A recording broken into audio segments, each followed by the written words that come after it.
Welcome everyone. We have a lovely red carpet out here today. Lots of celebrities filling up the parlor. And that's because it's the 2019 Gamer Matters Game of the Year Awards, also known as the GMAs. Oh my god, I should have known! I should have known! I think that's one of the banned words we're gonna do. That's it! That's the last we heard of that word. Welcome, ladies and gentlemen, to the last Dialogue, the Gamer Matters podcast episode of 2019. Also, the last part and the most important part of the Gamer Malaya and Gamer Matters Game of the Year Awards 2019 special. Yay! Yay! Yay! Yeah, essentially, this is the deliberation process where we will determine the winners of 10 different categories, including Game of the Year.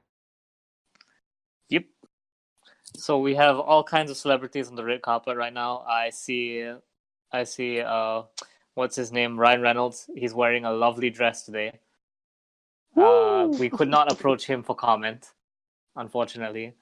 But it looks like the awards are about to start. Oh, Shik Hyderabad. Hey, what's up? Hey, what's up, man? Yeah.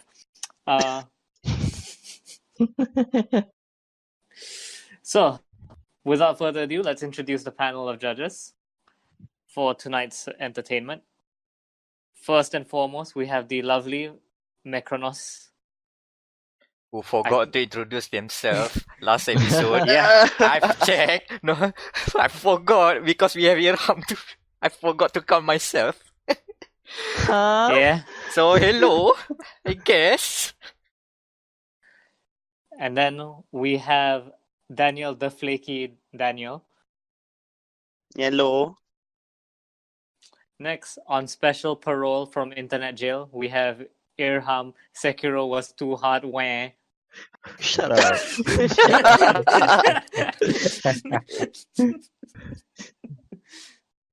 And finally, we have the audiophile in every sense of the word, Anan.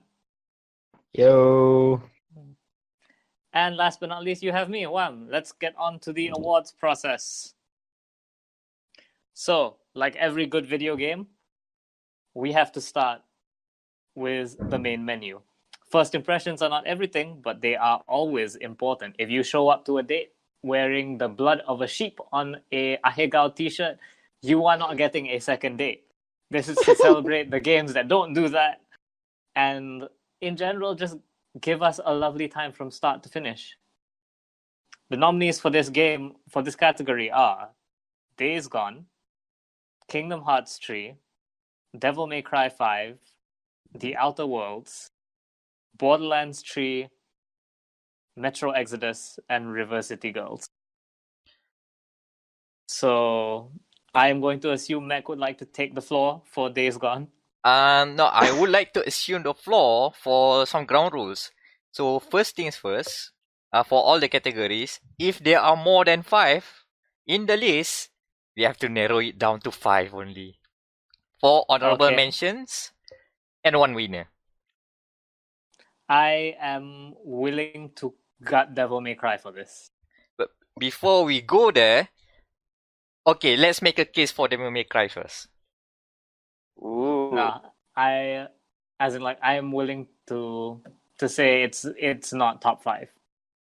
Like it's pretty and it's cool because it has the gimmick where you get more as you unlock more playable characters, more show up on the screen. But that's like a B+. That's a B+ menu. A pretty logo only gets you so far. But that announcer though. It's always a Capcom thing. It's always a Capcom thing about announcing the title of the game. Mm-hmm. Depending on the other entries on this list, like I know Outer Worlds has a really good main menu. Like I feel like Devil May Cry may not be strong enough to compete with these. Okay. I mean, the Outer Worlds is just the main music theme. There's nothing else. There's no like colorful well, it is a colorful background, but it's very static. It's just one animation repeated. So I guess we can cut out Outer Worlds as well. Hold on. Oh, we are cutting way too fast. I did not expect this. But okay, Actually, sure. I just remembered Devil May Cry's like actual main menu. I'm thinking of the title screen, not the main menu. I would like to resubmit Devil May Cry for consideration because I'm counting the title screen and into the main menu. That counts. because the main menu has the like outtakes playing in the background while you choose a level. Okay. So that's the one where if you beat the game, you get to see Virgil hanging out in the van with everyone else. All right. Then Outer Worlds. See, so I am considering to cut off Outer Worlds for that. Okay. Okay. If before that, do you guys want to let Days Gone and River City Girls hang in the list? I can vouch for River City Girls because Yeah, I can vouch for DVCD Girls, man. Okay. Please vouch. Don't just say. Please make the case. okay, here's the thing. The Uh-huh. menu is not like the simple thing menu. They actually put effort in it. They That's have their every own. game on this list, yeah. Are you sure about that? No, continue. It's not just text, but this one have multiple fonts. They use a lot of fonts, and it actually works. You know, not just one font like that one game that beat up some people. Mm-hmm. And of course, it has a little bit of retro aspect because of the genre of the game, and it completely portrays the overall game. And because I'm a weeb myself, so I like these kind of things. Okay, I think River City Girls shall stay. Well, let's just go to hold on. Oh yeah, this is the only category where Kingdom Hearts 3 is nominated for this Okay, yeah. area. So I will vouch for Kingdom Hearts 3 now. So Kingdom Hearts 3 is a fucking dumpster fire of a game, but that main menu though. No, that main menu though. That's the only redeeming thing that I can say about Kingdom Hearts 3 though. No, I know it's very simple. It's just a song. And it's just like white thing and a logo and an illustration of Sora. But the way it does, it hits all those nostalgia beats. It does something else with the score. That is the same theme. It's dearly beloved. But Mhm. it's much more, it's much more sweet. As in like, that's your old pal, your old sweetheart coming back to see you for all these years, 11 years. It keeps getting delayed. There's a sense of fulfillment when you see it for the first time. Especially if you are a fan. So I think Kingdom Hearts 3 will stick. Yeah, Kingdom Hearts 3 definitely gets the stick. Days Gone also follows the same template of Kingdom Hearts 3 apparently. It has a strong song. The opening theme is very memorable and how you say there's emotional impact to it. And also instead of just a static picture, it has your bike. But like literally how your bike as in game. It's not just a picture. So if you customize your bike, if you put stickers on it, if you paint it green, you put like red tires on it, you will open up the game again and you will see, yeah, that's my bike. That's why I love the game so much. It keeps reminding that my bike is cool. My baby. It's very small thing, and also the background in the illustration, right? The background refers to the region where you are, like where you will spawn. So as you progress further, now you go into the Winter Wonderland. So all the illustration is just frosty bites, basically like wintry area. Or you into the lush jungle, so you see all the forest areas. Again, it's just small things, but I think I like it. But I'm not sure if it can hang. I feel like it's competing with Metro Exodus here. Okay, Anan. So As the resident Metro expert. Yes. Yeah. How do I mean, the main menu of Metro Exodus invokes like the feeling of, okay, let's go for another adventure, because there's no background music, just background sound of moving train. Just you sit in the train, the old school train, the steam train. You just listen all the mechanical sound, and then all the when you hover on the menu buttons, just the sound of the mechanical switch, click click click click click click, and then Oh, okay. the atmosphere outside it changes according to your level.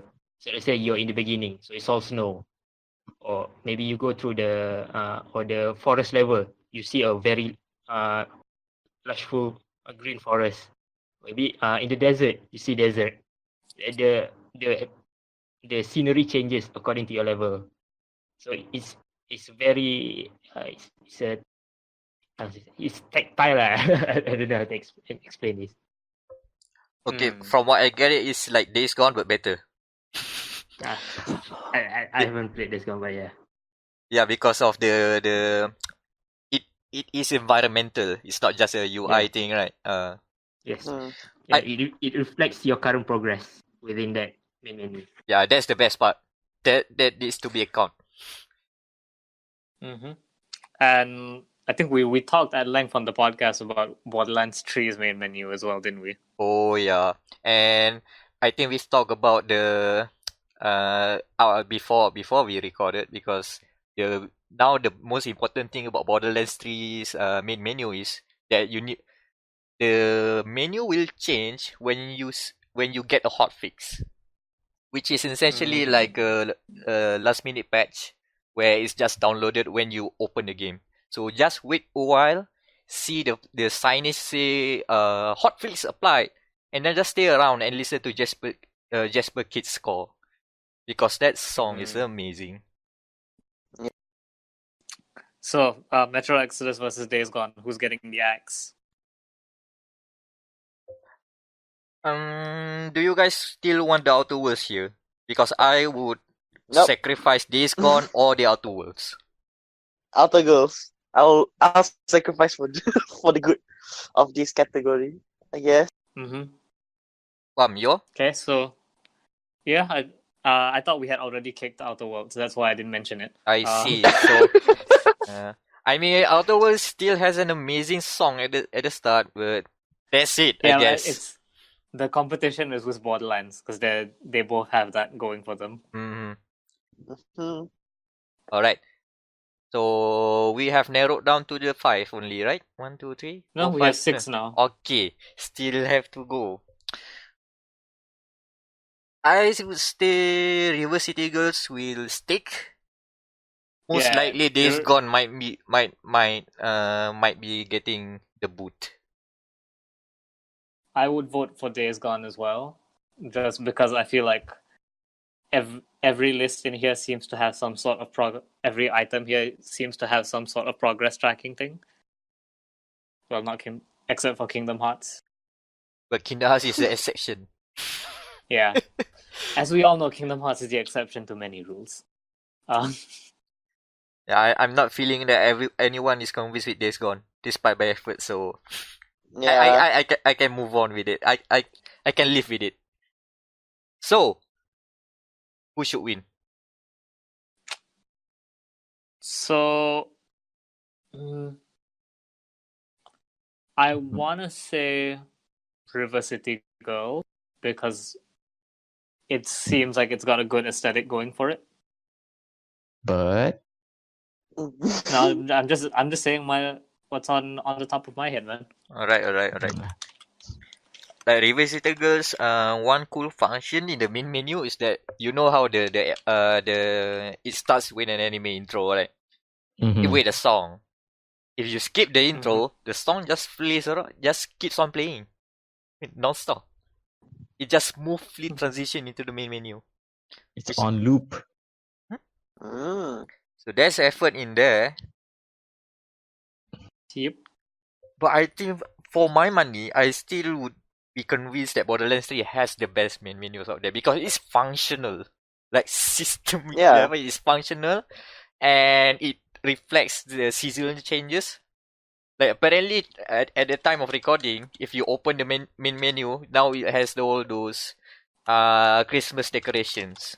Even though there's no in-game event. So there's some effort put into it, and I believe that it might be the same case in a few months later as well. More like few Okay. weeks during New Year's. Yeah, I can get behind that.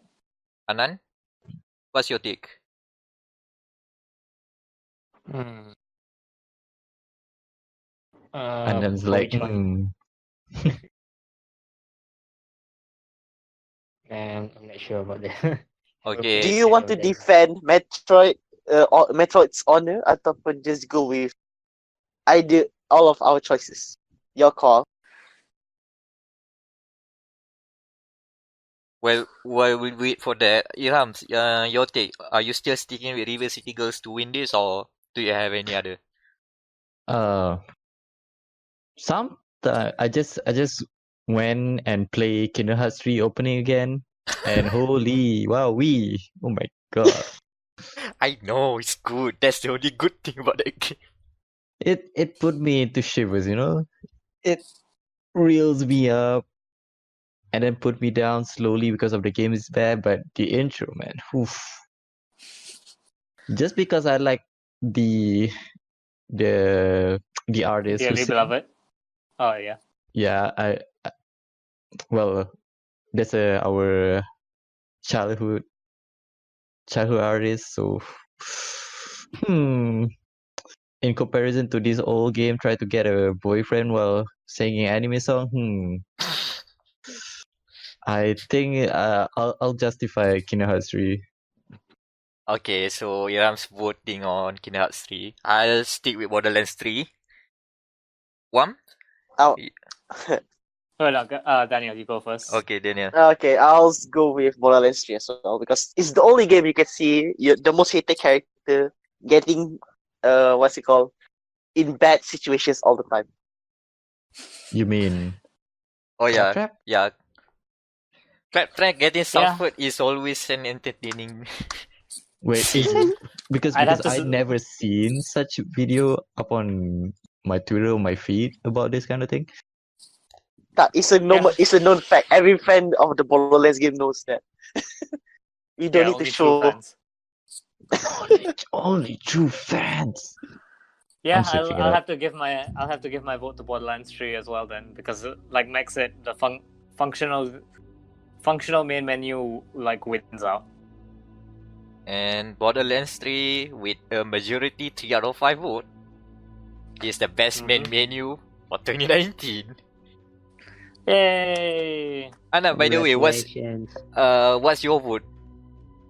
What was your I would say vote? Borderlands 3 too. Okay, so that's 4 out of 5. Because of the functional, yeah. It's not just eye candy. It's functional. Says we're lucky there was no Persona game this year, or there would be war. Oh yeah. Oh, yeah. All you better day. see it Not coming, one, dude. 2 Persona games next year. Oh! Okay. The Persona 5 award for best main menu. Yeah. So moving on. now, moving on to a category that I'm very excited to be on the list this year. It's the best meme generator. Sometimes it doesn't matter what a game is, it only matters what a game is to the meme audience. If a game can dominate your Facebook feed with image macros and clips and shit posts, then then maybe it's a good game after all. This award celebrates the games that did just that by being so good despite some of us not even knowing what the fuck the game actually is. These are the best games that dominate our conversations, social media, and shitposts throughout the year. The nominees are Death Stranding, insert low roar, the Untitled Goose Game, insert Muppet Steve, Fire Emblem Tree Houses. No, I'm not gonna insert. I'm not gonna insert that. You can't the insert Outer it. the Outer Worlds, insert your space heads, and Pokemon Sword and Shield. Gym trainers. Now this Scottish one only rambling. has This only has 5 categories, so we can go straight to the. This only has 5 entries, so we can go straight to the deliberating. So Death Stranding's a Kojima game. Mm-hmm. That's like we knew this was coming. Monster Energy, Strands. DB. Abang America, Melayu. Pos Laju. Mm-hmm, I mean, we are we, part of the meme. we are Yeah. part of the We are part of the strategy. Well, we are the source then. We are the meme. We are the meme. So for Untitled Goose Game, like man, this is a tough category because I like most of these games. Untitled Goose Game, I feel like should win just because it came out of nowhere. Death Yeah. Stranding we've known about for years, so technically some of the memes are old, but Goose Game just literally came out of nowhere. Fire Emblem, not so much on the memes. Definitely, if we had a best Yuri fan art generator, then Fire Emblem would win like hands down. Landslide win. No Landslide. contest. No contest. Well, Pokemon will give it a run for its money. Oh, But, yeah. Oh my god, I forgot about that. Yeah. Because our category 2.5 best Yuri generator. Oh, that's for the DS side.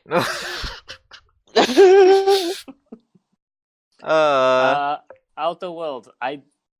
Anyone want to defend Outer Worlds? Because I did not play it, so I don't know anything about. Most of the conversations about the Outer Worlds is just how precious Parvati is. And you Yeah. have to protect her at all costs. I'm starting to see some games that are ready to be cut already. Pokemon Sword and Shield. Again, after the game's launch, I don't think there were that many memes. It was mostly just Yuri art. And Scottish do we count Scottish Trainer because that was pre-release? I would Yeah. still count it. You Yeah. still count it? I would still count pre-release, post-release. Because at the end of the day, it's just a meme generator we are talking about. As long as it generates memes. True. So how are we doing this, guys? We need a vote. For my money, I would just put Untitled Goose Game. Just because that everybody is like jumping on the bandwagon. We gotta make a Goose Game meme. I mean, no, literally, even the Hitman Twitter account made a joke about Untitled Goose Game. So they know, they're into it, they're into the joke. They know it. Yeah. Ghost Game made it to the Game Awards, so it has my vote. Same with That's- me on that very same reason. Yeah. Okay, so looks like Goose Game has the majority. Untitled Goose Game, it is a 3 out of 5, right? Yeah, 3 out of 5. Yeah. So Alright. I thought the Goose Game wins. So just for the record, like, what were you guys going to go for? Unironically, Pokemon. unironically, like most of this doesn't come out in my feed. Like what I have is just some not related to the meme. I mean, I do have some Death Stranding memes, but the one that very lacking is Outer Worlds, because I didn't see any of it. in my timeline. that's a very certain circle of people. The niche, Yeah. the niche circle. If you are into Very Japanese whip shit, I don't think those overlap with the Outer Worlds meme. It's a very different crowd. Yeah. Okay, So- when we make the article announcing this, can we put the best Yuri award like as the honorable mention for Tree Houses? Honorable category. Yeah. honorable category. Best Fire Yuri generator. Emblem, Fire Tree Houses is more, and Pokemon. They have a huge fan base, so the amount of memes that they can have is way more. Because And because yet they they have a were bigger beaten out by a community. goose. Let's move on, guys. So, best remake remaster. It's no secret that nowadays, every few months, we get another remake or remaster of a game that's just come out. It's kind of like how when your joke doesn't work on the podcast, so you repeat it a few podcasts later in hopes that maybe one day you'll get a laugh out of it. I felt that. This year, Ouch. this year we've gotten many great remakes and remasters. Some even going from the ground up.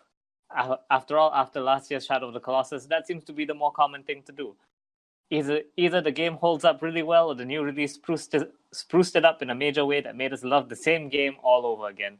These are the awards that pay tribute to the games we're buying for the second time. Or the third. Or the third. The nominees in Or this the category fifth. are there any that are 5? God damn it. Skyrim. It's not on Oh, the list, don't worry shit. about it. Crash Team Racing Nitro Fueled, Catherine Full Body, Resident Evil 2, Metal Wolf Chaos XD, Halo Reach, and Medieval. So, let the deliberations begin. Oh, we're Who gonna is cut batting one. for... Oh yeah, Man, we have... I vote for Metal with Chaos to be cut. yeah, Controversial it is. How I so? feel like it was a... talk. Because like from what I've seen, because we haven't played this game at all, it's just like a subpar punya port, I guess. Subpar remaster. From what I've seen, that there's been like audio drops, graphical glitches, so it's as if it's a half-hearted attempt of a remake or a remaster. Okay, on that note, do you know what other game on this list that has audio issues? What? It's Halo Reach. Medieval? No, it's Oh, Halo Reach. yeah. Unfortunately, I mean the game is still good, but in terms of remaster wise, there's still some issues.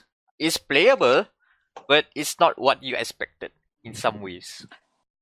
I feel like to vote to kick Metal Wolf, I feel like Metal Wolf would have benefited from the ground up remake, except for the voice acting. Keep the voice acting. I feel the fact that it was literally just a port, just like is part of why it feels so. It felt more underwhelming, and why none of us have played it yet. Yeah, mostly it's on the list because of the historical significance. Yeah, it tried to have a culture victory, but there are no culture victories at this point. So, anyone else okay with us dropping Metal Wolf from the list? I don't even know what game is that. Oh my god! Oh god! What the hell? Hey, come on, man. I only see people in the east, not on the west. It's a Japanese game, you piece. Uncultured one! That being said, that is why we have Hiram on here. He can make the tough judgments. You know, I guess I'm getting news from the Pacific Sea, you know. look, Metal Wolf is Somewhere my there. baby, so someone has to Yeah, kill it's it. true. You brought it up on the first Game Awards. Was the first like Game of the Year awards a few years ago. Okay, so now we get to, so I think the strongest contender in this category is Resident Evil 2. Like, It's a good game.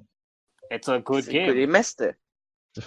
It's a good remake. Yeah, it is an actual remake of a game. It's a well made too, It looks And- great. and it generates a lot of memes. It generated one meme for a very long time. Oh yeah. But that is Refresh. not in the consideration for this category. Yes. So, anyone else want to step up for their babies? I would make a case for Crash Team Racing just because that they went above and beyond just a remake.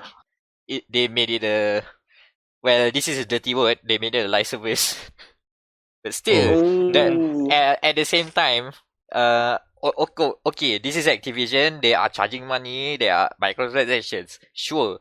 But at the same time, they are adding post-launch content that was never in the remake itself.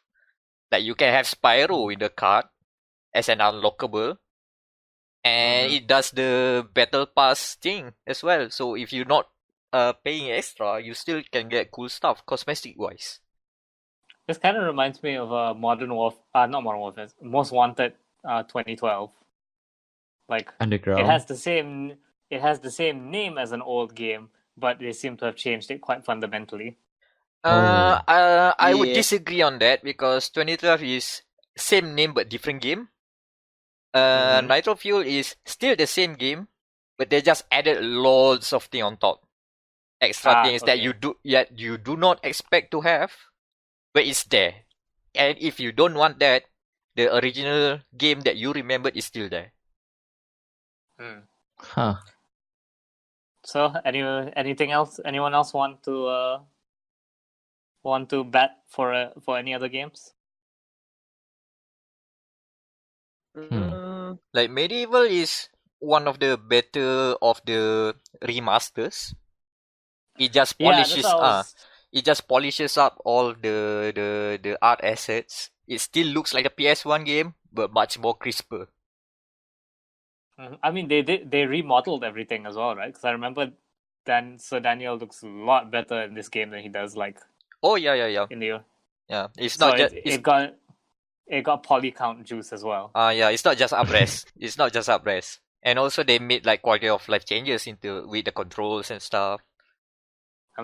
So A for effort, yeah. I think it's one of the better remasters, like compared to Captain Full Body, which is still okay. Nice new content being added, and Halo Reach, which is Halo Reach. I think Halo Reach Medieval. is the benefit. I mean, Medieval sits on top of the two, but we're not ranking them. But that's what I feel. Yeah. Okay. I can see that. So that being said, let us go into the voting. So I'm firmly placing my vote with Resi 2. Same as well. Resi 2, I played it already. Mac? Why not Anan or Irhavus? Oh yeah, cool. Anan? I'm voting for Resident Evil. Oof. Okay, that's 3/5 majority. And Resident Evil 2 is the best remake/remaster of 2019. Yeah, too bad Yeah. Catherine Full Body didn't win it. Well, Iram, It's a what was re-release. your vote? My main vote was still Resident Evil 2, RE2, but you know, Catherine Full Body is a strong contender just because of the storyline of the game. I mean, it's Atlas. Yeah. Atlas. That's It's okay. Atlas. Next year P5R will be in this category, so we'll have war to fight again. Maybe Another one day. category for P5, god damn it. Yeah, my vote was to be Resident Evil 2. So basically, this is a unanimous win. Everyone agrees. Yeah. Like seriously, Yeah. like Post redemption. They already butchered Resident Evil before, and then they make it good. I mean, like he deserve all the credits. Yeah. I think I said this about Resident 7 in our first game review. I don't even like Resident Evil, and I like this game. That's a big move. Resident Evil 2 raises the bar for what should be a remake. That's how high the bar. You see my level, Square Enix, Final Fantasy 7. Can you go my level? Uh-oh. Yeah, Square Enix, Resident Evil 4, please. Hold on. One more thing. The Resident Evil 2 is so good, they are making it again. They are doing it again. Resident Evil 3. Resident Evil 3. April 2020. Stars. To the Resident Evil team, you do it again. Thank you. Yeah, I like this one. Another. Bring me another. Okay, so we done with this category. Cool. Because boy. the next award is returning classic, the Anan Award for best game we didn't play. You know, sometimes we just have too much shit to do. We are functional adults with lives, and we don't all have time to sink hours upon hours into every game that comes out. Sometimes there's games that just like go under our radar, man. This is the award for the games that is purely judged by what we've heard about them, because none of us actually had the time to play them. So, in this category, we have Star Wars Jedi: The Fallen Order, Judgment, Disco Elysium, Fire Emblem Three Houses, The Outer Wilds, not Outer Worlds, Ace Combat 7, Subnautica Below Zero, Bloodstained Ritual of the Night, right? That's the full name? Yes. Yeah, that's the full name. Indivisible, and Samurai Showdown. So we have how many categories? 10. Yeah. We gotta cut it 50%, baby. This is a long one. Super Fang time. This is samurai time. Yeah. Okay, other than So- me, who has any affinity for Jedi Fallen Order? I heard they kind have of a very do. bright torchlight. I kind of have an affinity for it because I feel like we should reward a good Star Wars game. Yeah. I disagree. You know, Like, There is treason then. this is a good game. Respawn deserves Yeah. every credit. Yeah, and also because it's Respawn, you know. Like, how many times can this studio get screwed over? A lot of times. Yeah. I mean, 3 times. But we're judging the games, not the company. Yeah, I'm saying like this is a good game, and to drop it from this list, like, I think it deserves to make it to the Deliberation round, and then we'll see from there, like, if it actually wins.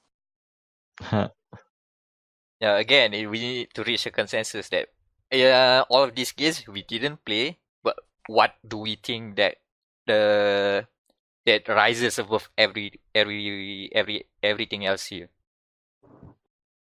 So okay, I guess Jedi Fallen Order still has some more life to it in the list. How about going to the Judgment?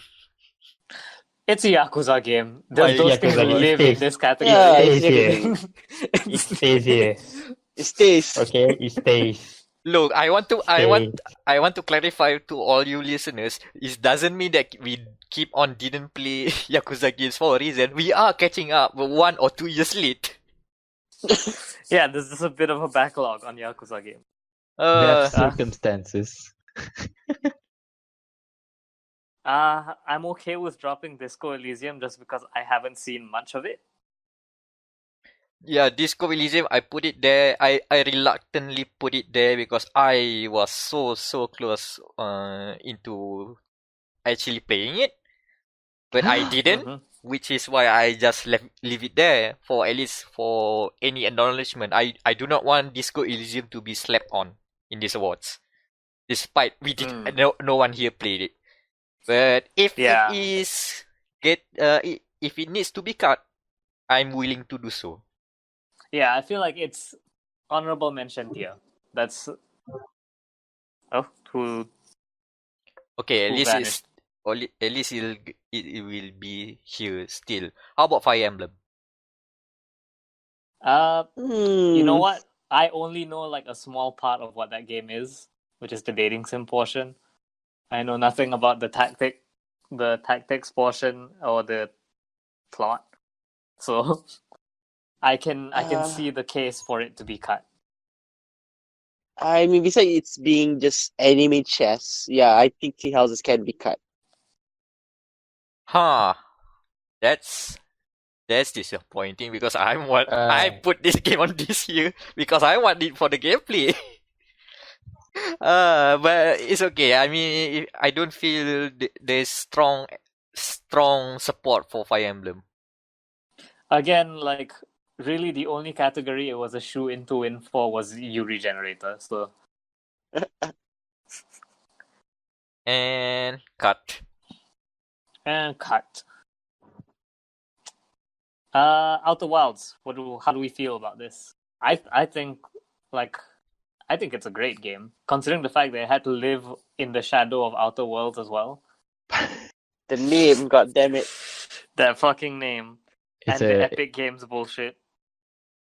Then Yeah. despite Both of them all are in that, Epic Games. it's still good.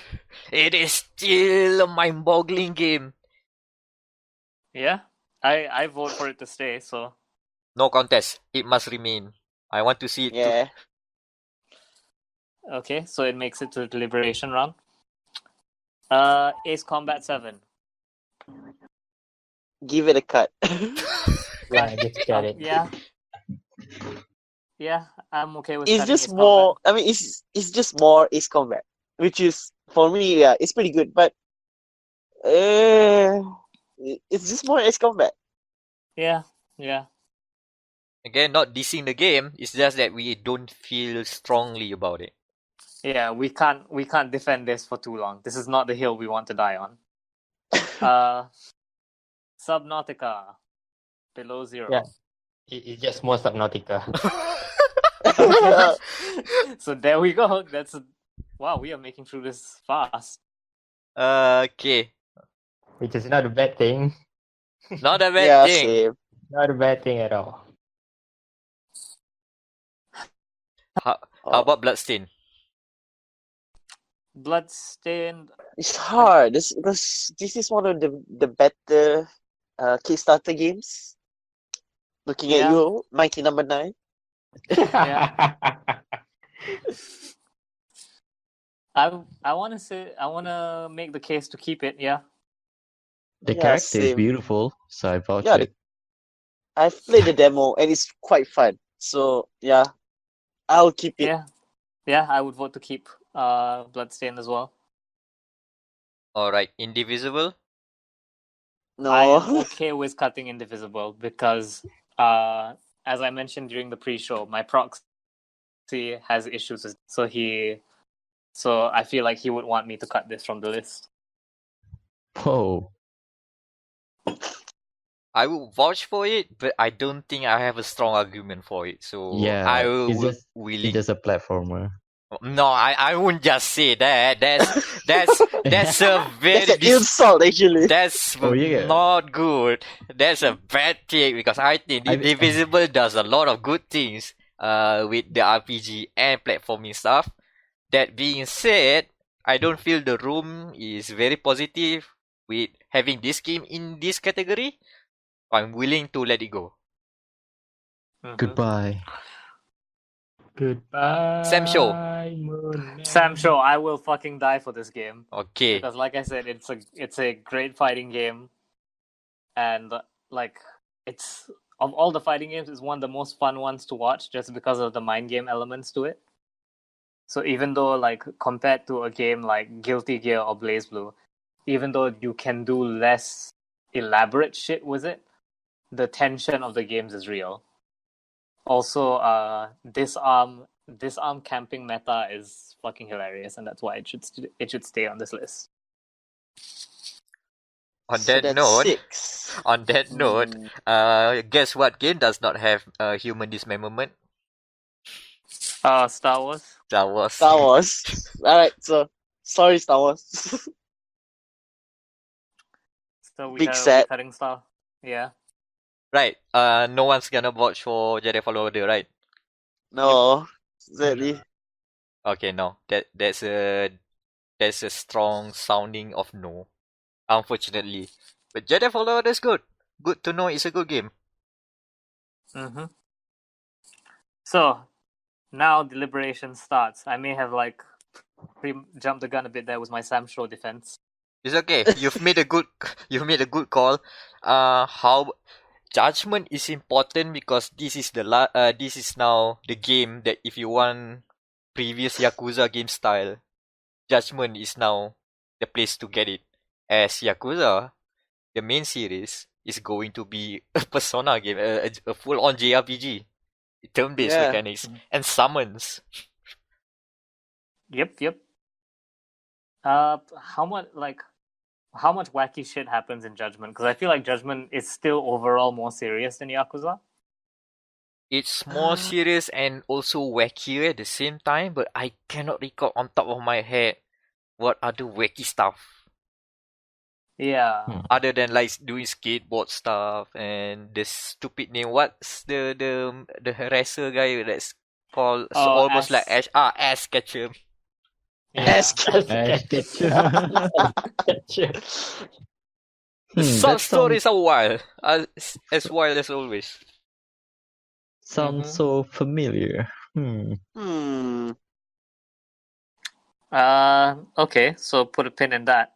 This someone please bat for this game. Me. I'm backing for Disco Elysium. Yeah? And like with words or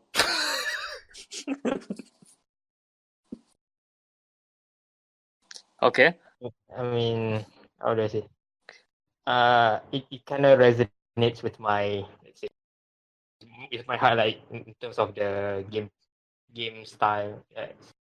It's isometric RPG with choices, uh, with puzzles, investigation. Bad explaining this.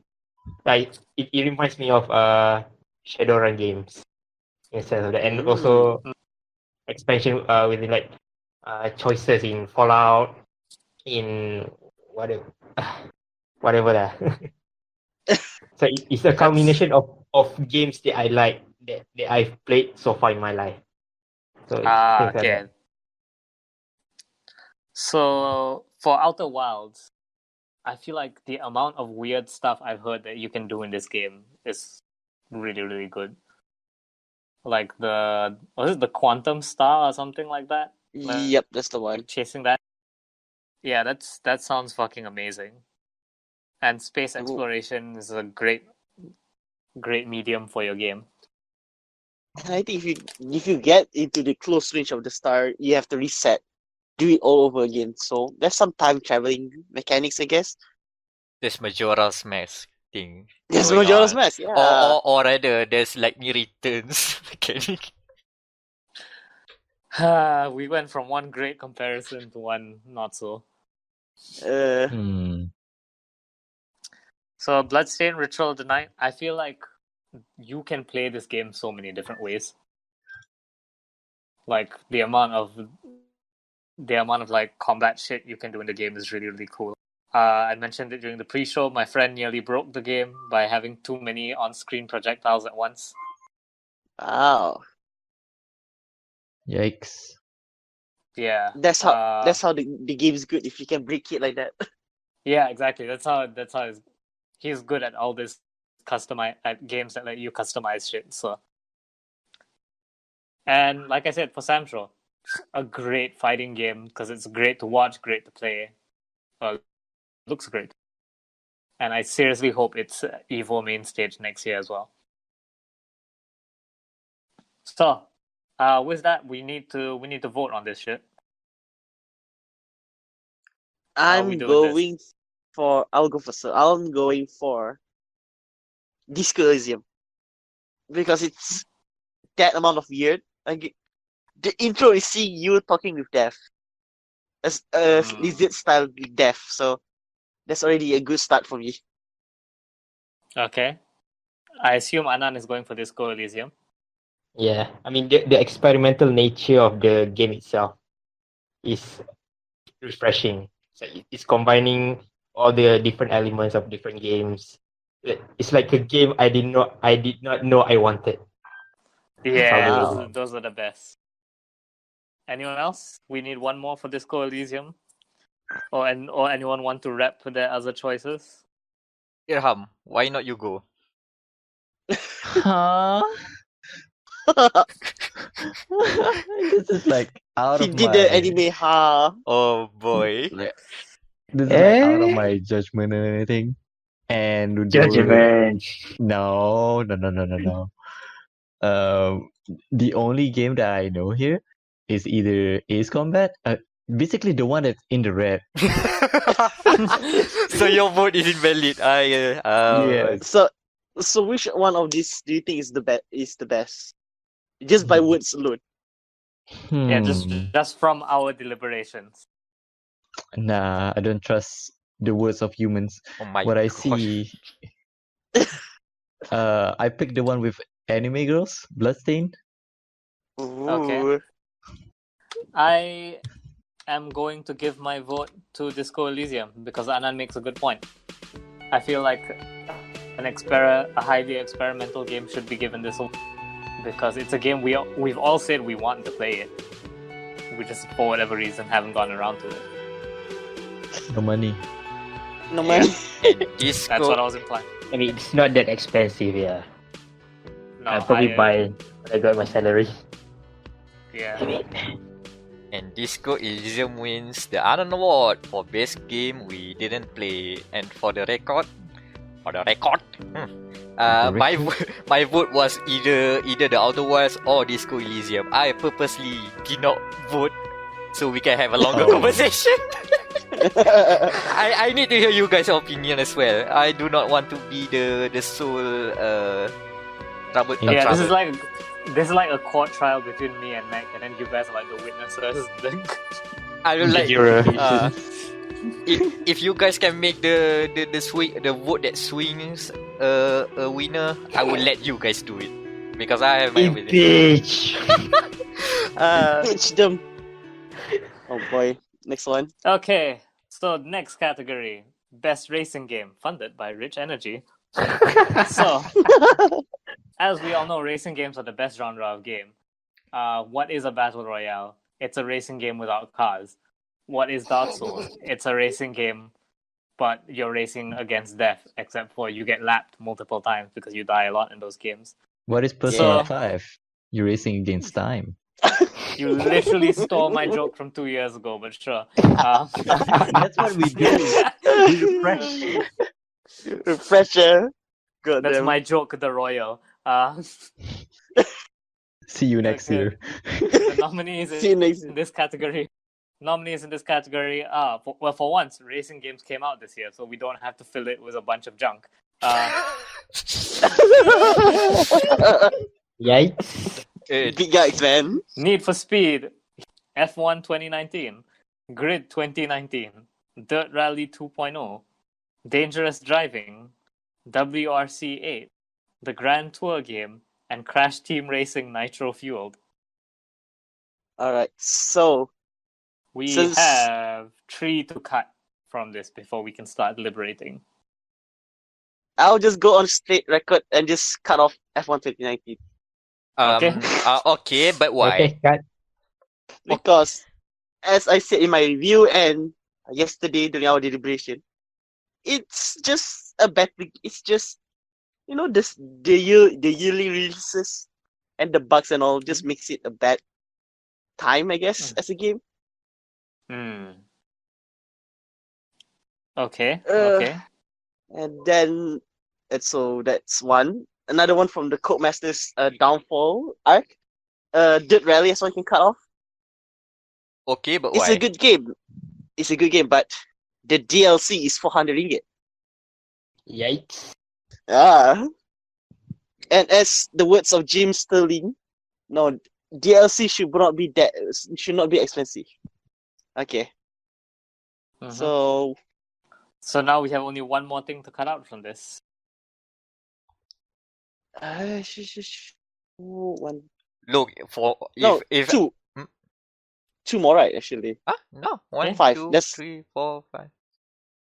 It's one more. It's one more. Just one more. or one more. Okay, let me just say out loud. I know Crash Team Racing Nitro Fuel is a great remake. We have even put it in our honorable mention. That being said, Yep. I think as a racing game, Crash Team Racing Nitro Fuel is overrated. Oh yeah. This is my Is it unpopular because- opinion. Is it because they won the Game Awards last week? No, I mean they won the Game Awards because they are overrated. People are saying, "Oh, Crash Team Racing," where we have a lot of good, innovative racing games that were terrible but now have become better as time goes on, and then we have some old game that admittedly is good, but because of all the nostalgia and stuff like that, people forgot about all the other racing games and they thought only Crash Team Racing is the sole and only racing game we should all appreciate, which is false. Wow. Someone's So- mad. I- Holy. Yeah, Someone's passionate. Max mad because Need for Speed Heat Mad didn't get Max. nominated in the Game Awards, so that's why. Well, This technically, is true. if you want to go it even longer, I have a bigger beef with the Game Awards because That is why we have best racing game. This is why the sole reason we have best racing game as a category, because the Game Awards does not consider racing games Separate prestigious category. enough as a separate category, yeah. They Because put other that sports. true. The ad sports bring- award. to bring this back on track, I accept this reason to cut Crash Team Racing. again, Anyone else? I'm not saying that Crash Team Racing is a bad game. I feel it is highly overrated, and I don't think within our conversation right now, I don't think Crash matters much. Yes. Other than Crash Okay. is good. Okay, everyone okay with us cutting Crash Team Racing? Yeah. Cool. Alright, at least I'm not filibustering. Something happened. Okay, so Next looking at this step. list, we have 5 contenders. Let the deliberation begin. I should note that as someone who is on the record as having no racing game experience, like I have nothing to say this round. It's fine. Boy. So You are you are trying. Yeah, you have to convince me to be the tiebreaker. any ram. Alright. And yeah. Okay, you guys go Hey. sit at the corner. Let us talk about it. Yeah, let the grown-ups Yes. talk for. So Hey, should Ram, we you talk wanna that you wanna the- see my cards about Persona 5? Huh? While we're sitting at No, the let- corner. Shut up. Let him do that thing. don't maybe come to Kajang just to beat you up. Alright, so First one is Let- Need for Speed Heat. oh, that is hard because both of us love this game. Okay, let's not start After- there. Let's not start there. That's the more because Okay, this how about game this? Yeah. because this game we have a bias, so can we go start with I guess Grand Tour, I guess? Yeah, Okay, I was gonna Grand say, Tour. can we start with Grand Tour then? Because I want to hear you guys like make a case for Grand Tour. I'm still 50-50 on Grand Tour, by the way. I'm still not sure if it's good enough, but it's all up to you, Daniel. You Yeah. need to make a convincing argument. I feel like it's also a 50-50 game. Besides it's very interesting FMV style gameplay where it will cut into like normal gameplay while you're watching an episode of not Top Gear. So essentially the Grand Tour game is a Mario Kart but for adults. That's all what it is. Mm-hmm. Like, that's it. That's all I can say. Yeah, I looked up some footage for this game for the podcast, by the way, and I don't think it should be. Don't think it like it doesn't. It would not have my vote. Anand? And not Grand Tour game now. Don't think so. No. Okay, just to make it clear, it's still worthy of honorable mention, right? Yeah. Yes. think Okay. so. I think that FMV racing, hell yeah. yeah, the FMV stuff I think is still a good novelty to have. So Yep. it's this. If I don't think it'll win. I'm also not convinced with it. How about WRC 8? Also not very convinced because I guess in the battle of let's say two rally games between Dirt Rally 2 and WRC 8, both of them are pretty good. Mm-hmm.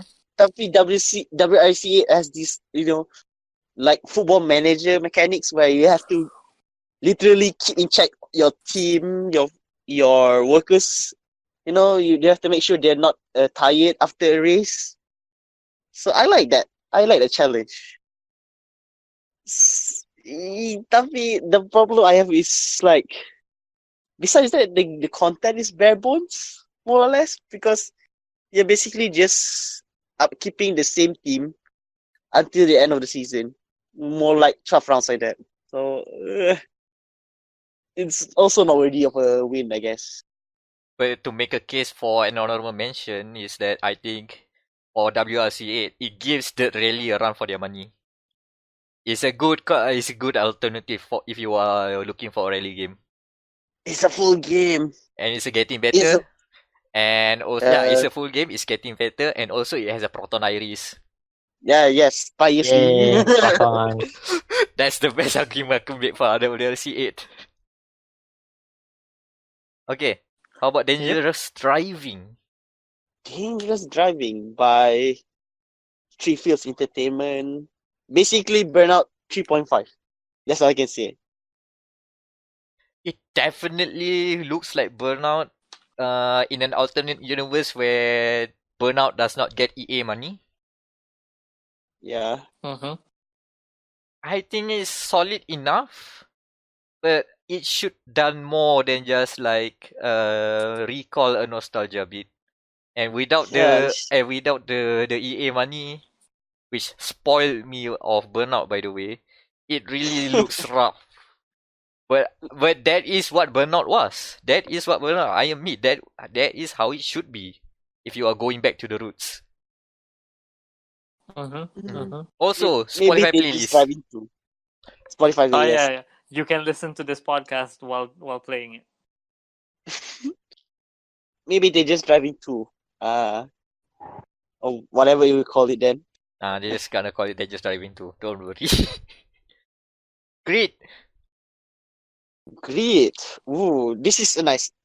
This one is a polarizing game for me. When it launched, I hated it. But after a month later, when I bought the game, I love it. Huh. It's like, I guess the problem is kind the game is that it's trying to mimic its original game back in 2007, Yep. but like there's some elements missing, like sponsorship or buying selling cars and all. So it's a 50-50. Like for me it's 50-50 as well, but kalau if there is a podium for this category, yeah, it will be in second. So it gets the podium, don't worry. Yeah. Great is a podium winner. So I guess the elephant in the room, the first speed hit. Three awful games, and then finally a good one. That is a combination of 6 years. 6 years in the making. 6 years we've been waiting for a good game. Okay, so something that I did not mention in other of our all of our previous coverage of Need for Speed Heat is that holy hell, the sound is amazing. I mean, the car goes vroom vroom, yeah, but cars go vroom vroom really good in Need for Speed Heat. Like in the Yeah, the game, zombie scenes. you get to swap engines. So it's not Oh. just Mm. so it's one. It has a gameplay mechanic to it, like oh, you gotta slot in parts into it and stuff like that. But it also changes the audio of your car, and you can definitely, if you are a deep enough petrol head, you would notice how a V8 sounds and a hybrid sound and a rotary engine sound. It all sounds different enough. You can hear it. You can hear the turbos pulling like. Yeah. That's another quote for the box. Another code for the box. Also, I love this. I know it's not. I don't think it's realistic, but it feels so good to see that. I played the game with the Porsche 918 Spider, which has an exhaust on top of the rear end of the car. Two exhausts. You know Does it how spew fire?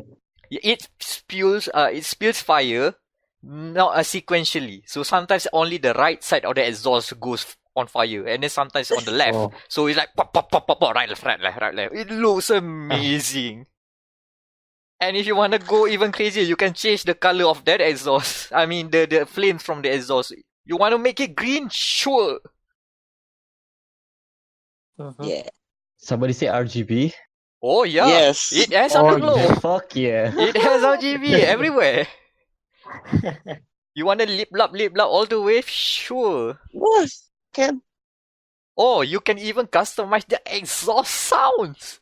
You want it even more pop pop pop pop pop? You can. Wait. Is it you can customize by the one that they provided, or just we can input some? Oh no lah. I mean, that is a Ah. slider. I mean, if you put in your own mouth sound like "Mwah," that's a bit ridiculous for my taste. Even though it'll be cool. You hear that, EA? Future work. So, Wow. Voting. Like last year, no contest. No contest. Yeah. No contest, I guess. Yep. Grand Tour wins best racing game. Objection. Okay, like So Need for Speed. Need for Speed Yeah. Heat is the best racing game funded by Rich Energy for 2019. RGB. Yay. Again, it So- only took a physics engine change and a better map. That's all you need.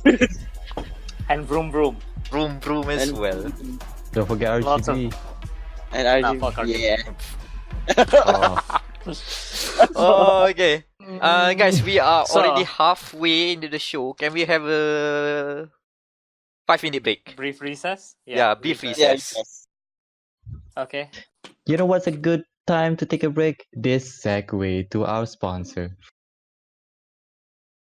Hi, I'm looking to build a website, but I don't know how to build a website. So But with- I googled how to build website and got websitebuildingforidiots.com. It lets me build websites really easy because over the years we've simplified HTML to not require reading a fucking tome to know how to make a fucking fan site for my NCIS ship or whatever. So, if you use simplefuckingwebsite.com with code dire.log, you too can build a website super fucking easy, despite the fact that there are lots of free alternatives out there. It only costs you $400 a month, a week.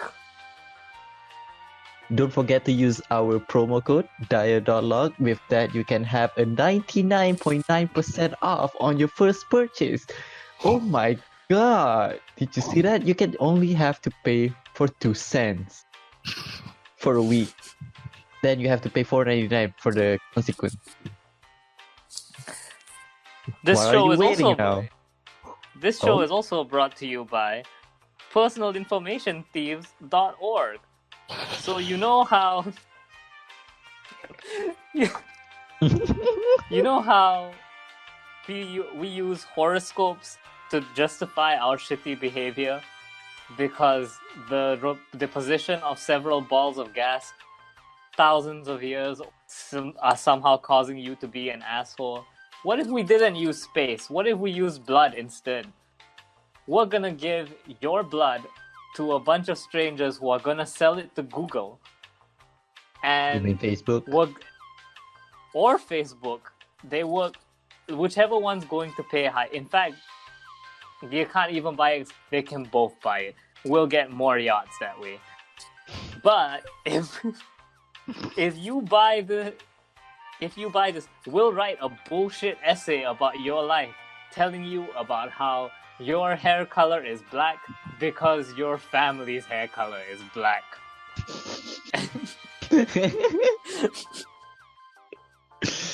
I guess that's it for our sponsor then.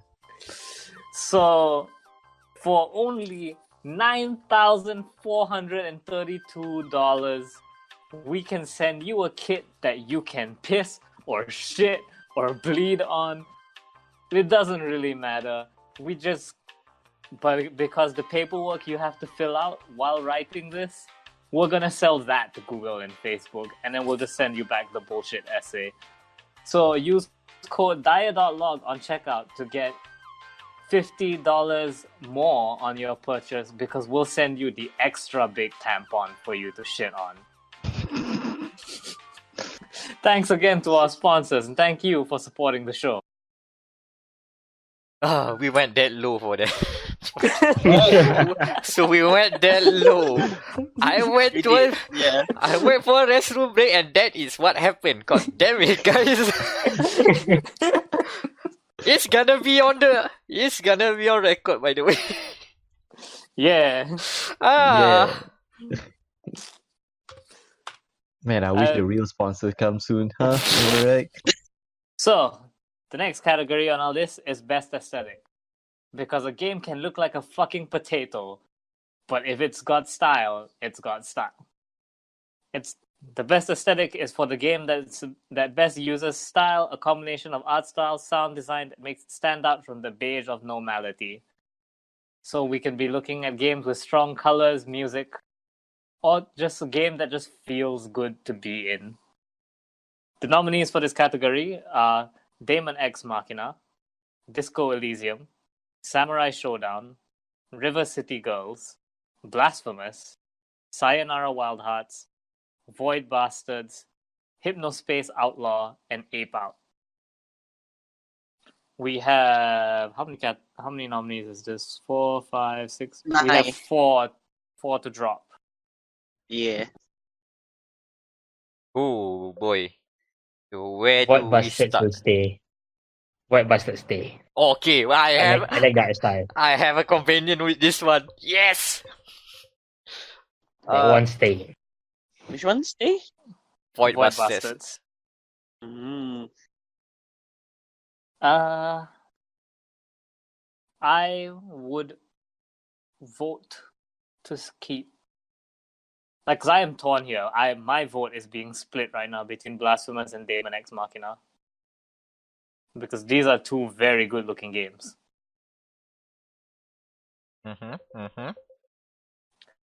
Daemon X Machina, I feel like fits the spirit of best aesthetic better because it's got the bold colors. Because it's a Switch game, man. Switch games in general are doomed to do very well in this category, just because of how the Switch works. Especially when you compare it to Project Icarus. Like, Daemon X Machina is just... It's the good shit, man. It gets that anime shit down good. Okay. Blasphemous. I could make a case against Disco Elysium. My point is that the game has a strong grimy look to it, and it looks good. Don't get me wrong, but I think among of these contenders, I don't think it would make it.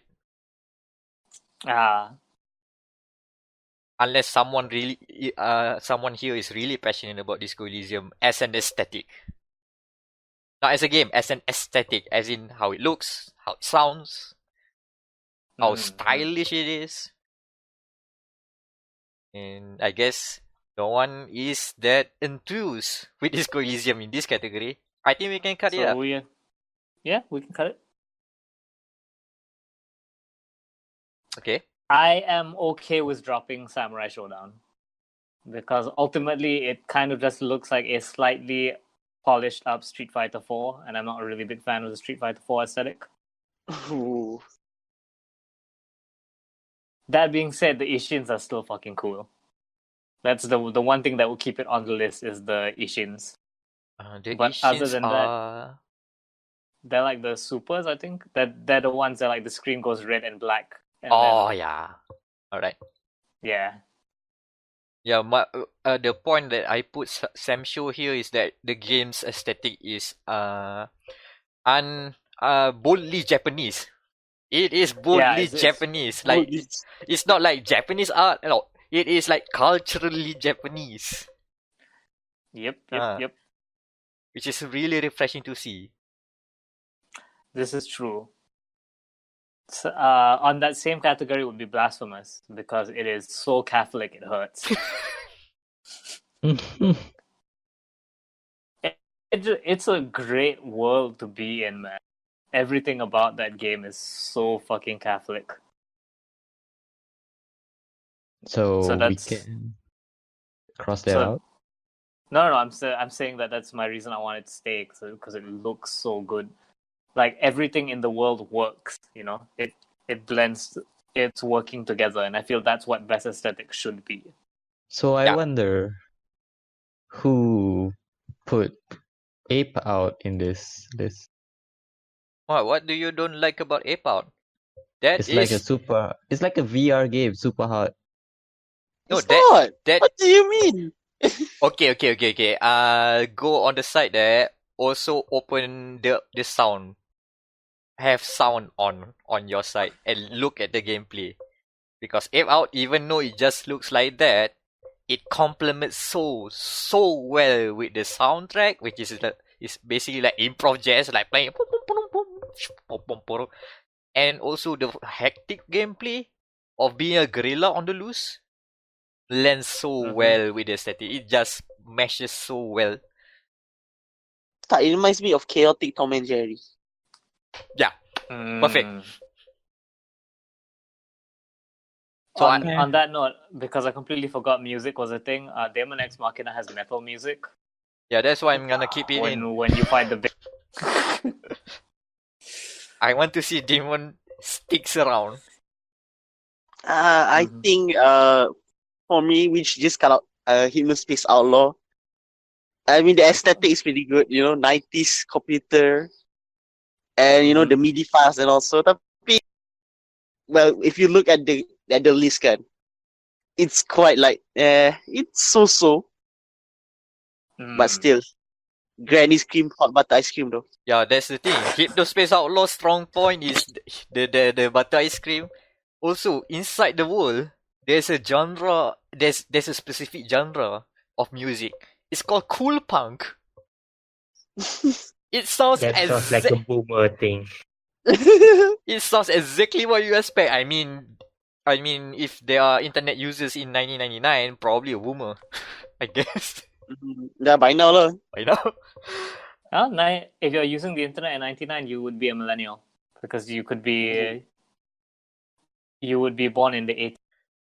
Oh, okay. There are boomers in Hypnospace Outlaw. It's in the zone where there's like conspiracy theories, the community management, or there are a few weird. Hypnospace Outlaw basically showcases the eccentricness of the 90s.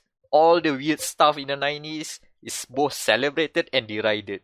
Do you want a bonsai buddy equivalent to mess around with your computer? It's there. Do you want to be annoyed by a lot of pop-up ads? It's there. You want to find like weird HTML links that leads to weird places? Also there. Do you want to install weird applications that may or may not be safe? Sure. To vote to kick, I would drop River City Girls. Ooh. Because I feel like among beat 'em ups, it's not that much more aesthetic than. Sure. Not to say that it doesn't look good. It's just not strong enough. Yeah, it's just not strong enough against Metal Mecha and Jazz Gorilla. Sure. Anyone else? Any other? Is there any disagreement on this? No. Okay, so that's well, this is always the toughest category every year because when a game has a good aesthetic, it has a fucking good aesthetic. Let's see. No one has bat for Sayonara Wild Hearts yet. It's a pop album about lesbians. as we discovered in the pre-show last episode, it's a pop album about lesbians.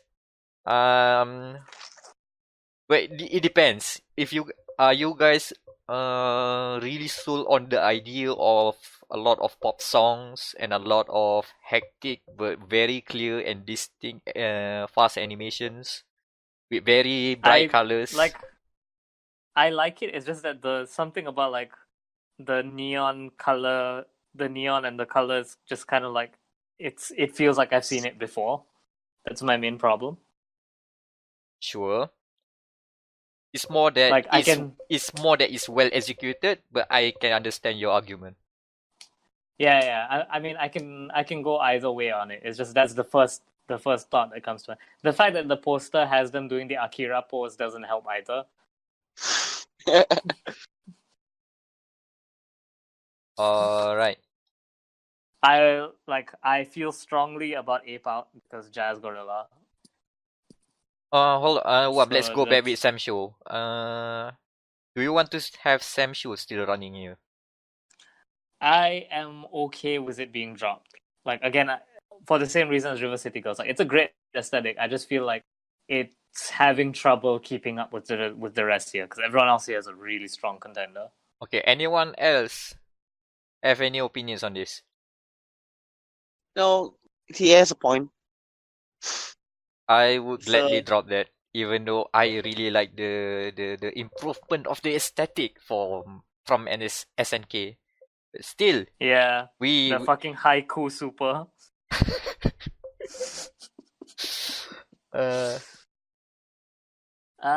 One more On to that drop. note, I feel like we can drop Blasphemous. So, like, it's the competition is too stiff here. Like, I feel like Blasphemous would be dropped as well. And I hear no other arguments. nope. So yeah, we have now narrowed the list to 5. Let the deliberations begin. Hmm? Daemon X Machina. It's a fucking mecha anime. It's everything about it is mecha. It's great.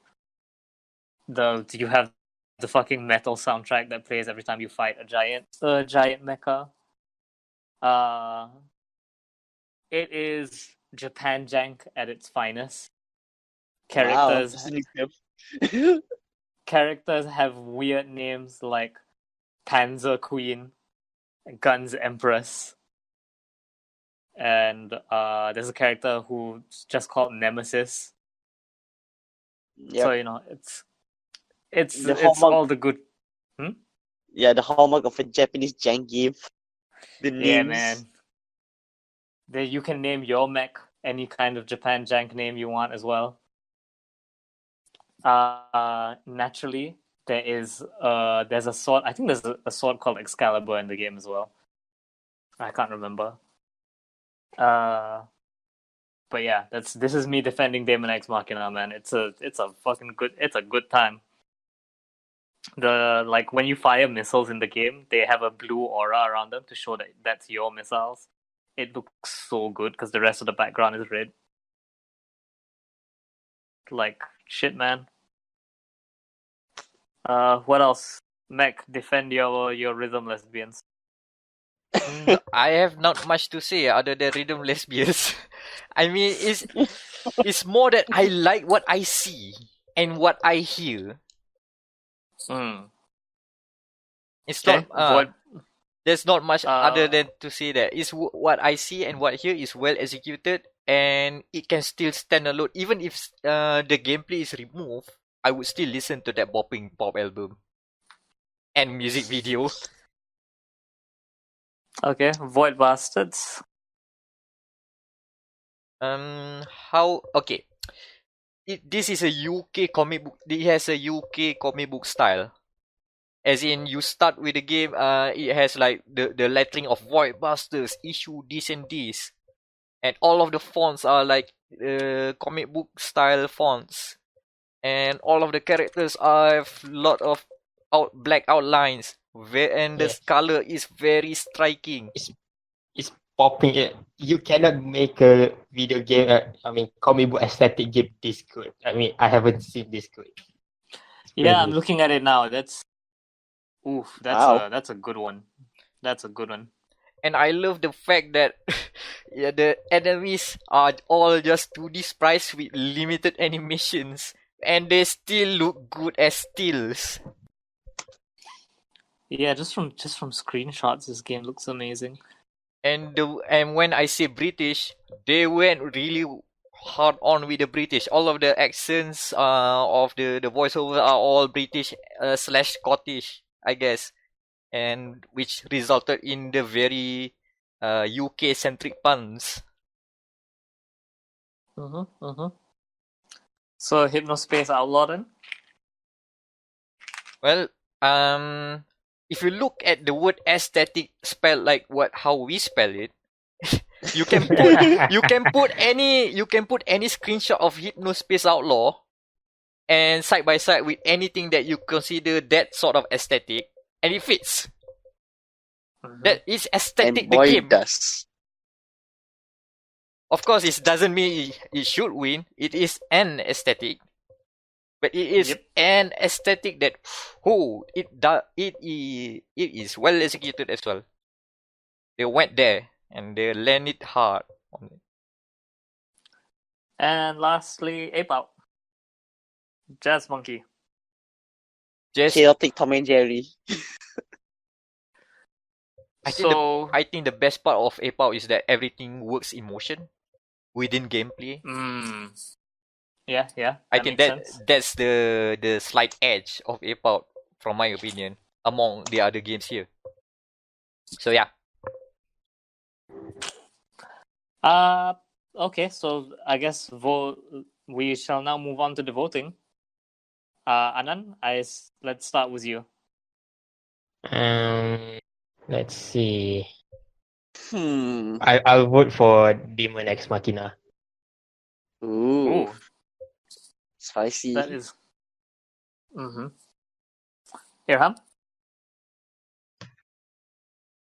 After listening to, I have the worst aesthetic wise in my brain.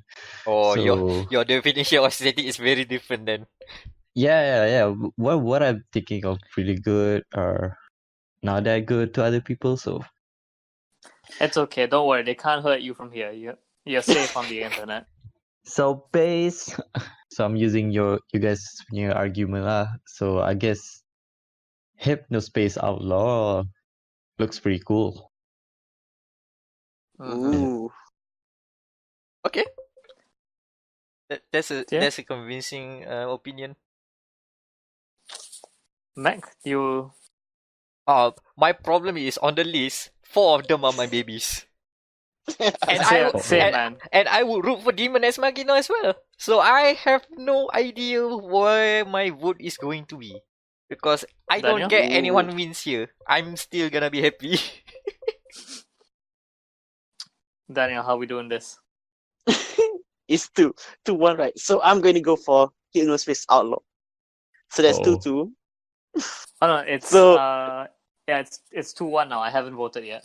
Yeah, so it's 2-1. So I'm gonna go for Hypnospace Outlaw because just the fact that it's aesthetic as heck. So yeah. See, I would have to go for Demon here because I just remembered how many times mecha games are boring military tactical bullshit. So it's been a long time since we've gotten a good anime-ass mecha game. You mean the Switch game? Switch game. I forgot. It is the Switch game. What do you mean? Yeah, I the don't other know what one. you're The other talking. one. The other one. What? I'm ignoring you to move on to. Okay, Mac, we need you here as a tiebreaker. Look, it's the best way. This is the best end. I'm gonna put a vote to Hypnospace Outlaw. Ooh. Bonzi Buddy wins. Bonzi Buddy wins with landslide. Someone uninstall that spyware because we have a winner. Because they went over the top with the aestheticness of the game. They should just make just what. Apparently, if you go into all of the other websites, they have their own cliques and very different aesthetics. As I mentioned, the cool punk is another thing, and there's also the kids zone. So weird. Yeah, a lot of love was put into that, so it definitely deserves this. Speaking of categories, now we move on to the David Cage Award for Best Story. Because a game doesn't have to be about anything. It can just be about the thing it's about. It's not about anything, though. Definitely not political things. So this is the award for narrative that captures our hearts and minds, delivered in video game form. I can't remember if this is a serious Best Story or Worst Story award. So, good luck. Either works. The word is either works. The nominees for this category are The Outer Worlds, Control, Metro Exodus, Days Gone, COD Modern Warfare, and A Plague's Tale. We only have one to cut before we can. I'll just go and leave and just cut off Modern Warfare. It's the same thing. It's same Yeah. thing. Stay military shooter. You know, Okay, we can It's cut a Then- one triple more there. A. triple A bullshit, Yeah. whatever. Okay, No, this one is quadruple A. quadruple, Extra A for asshole. triple yeah. capitalism game. You know the drill. Yep. On that note, I want to protect the Outer Worlds for its staunchly anti-capitalism, despite the fact that the game ended up taking China money, which is about as capitalist Ironic. as you can. Okay, so let the deliberations begin. Let's start with Plague's Tale. Who put it here? Okay, I don't want this question to have done because we did last episode. Tak dengar lah tu. Honestly, I would have cut the Plague Tale already, but then we've already cut Modern Warfare, so now I'm flabbergasted. I put it I put it here because I know that the story feels compelling, but I cannot say for sure how compelling is it because I don't follow the game as much as I would have. Bukan didn't the plot of the game like falls over after you made the bunch of kids, if I'm not mistaken? That's the thing. I do not know about that. I was hoping this one get caught the early cut, and then this happened. Well, we can still drop it anyways. Like we can just move on to the next deliberation then. Alright. Let's Okay, Let's no look one is gonna. Yeah, yeah. If no one that's- wants to bat for Plague's Tale, then we can move on to something else. Let's look at Days Gone then. Swamiku Matmoto. Sorry, come on. I think that's already a very good explanation of the game. Okay. By the way, I think spoilers are on. Spoilers abound. Spoil anything you want. Here, it's Yeah. fine. Okay. It's fine. So what's interesting about Days Gone is again, it's not about the story itself. The main plot is super predictable and also super frustrating in some way and form. But the way the moment to moment feels so genuine. So here's the thing. Okay, we know that the hero here, Deacon St. John, he lost his wife. He's depressed. He still misses his wife. He misses it so much that he goes to there's a crash site of a helicopter that he assumes to be the last helicopter that he saw his wife went on before the zombie thing happened, the flicker things happened. So he went there from time to time, go into he makes his own shrine and carves a stone on the stone, the name of his wife, Sarah, all that. So he goes there, bring flowers, and then just talks about what happened during the game. So it's basically just like luar perasaan, he's not contemplating. It's basically just he's venting on that piece of rock, and he hopes to meet her again because he still hasn't moved on whether his wife is dead or not dead. And every time his wife is being mentioned, he goes a bit unhinged.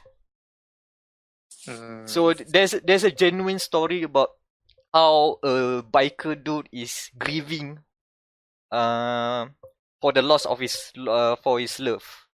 There's a genuine story, and then the flashbacks with how this biker and this very uptight researcher woman finally get together and romance blossom. It feels genuine. It feels like a schlocky chick lit.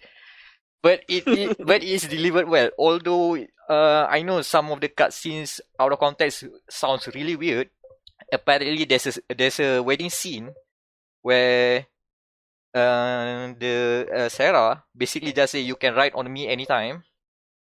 But it sounds very off-putting without context. Sure, but it also signifies that the character Sarah, who has a very not normal, like it's a divide of a class. So now she's bringing herself down so she can be together with some biker dude here. She's willing to go that for the sake of love. That's the context, and it's well delivered within the game. That being said, for some reason, apparently the plot twist is she is alive. Oh boy. It's the anti-Dead Space. It's entity. Yeah. It is so disappointing, but the love story moves on. Now the whole tension, the whole relationship is that Deacon and Sarah they want to reconnect, but they want to keep distance because of now she has another role in some weird paramilitary organization. So it's weird stuff. But then they suddenly they have their moment of like getting to know each other again, like old times. They reconnected, and things happen, and they live happily ever after. I mean, the story. What I said, the main plot is not really that good, but the way that the moment-to-moment part feels so genuine. It's like when you see the performance of the guys acting on the scripts, it feels like they really are putting their hearts out. Okay. That's your rationale is accepted into the record. I will not add any more. So the next on this list is Metro Exodus.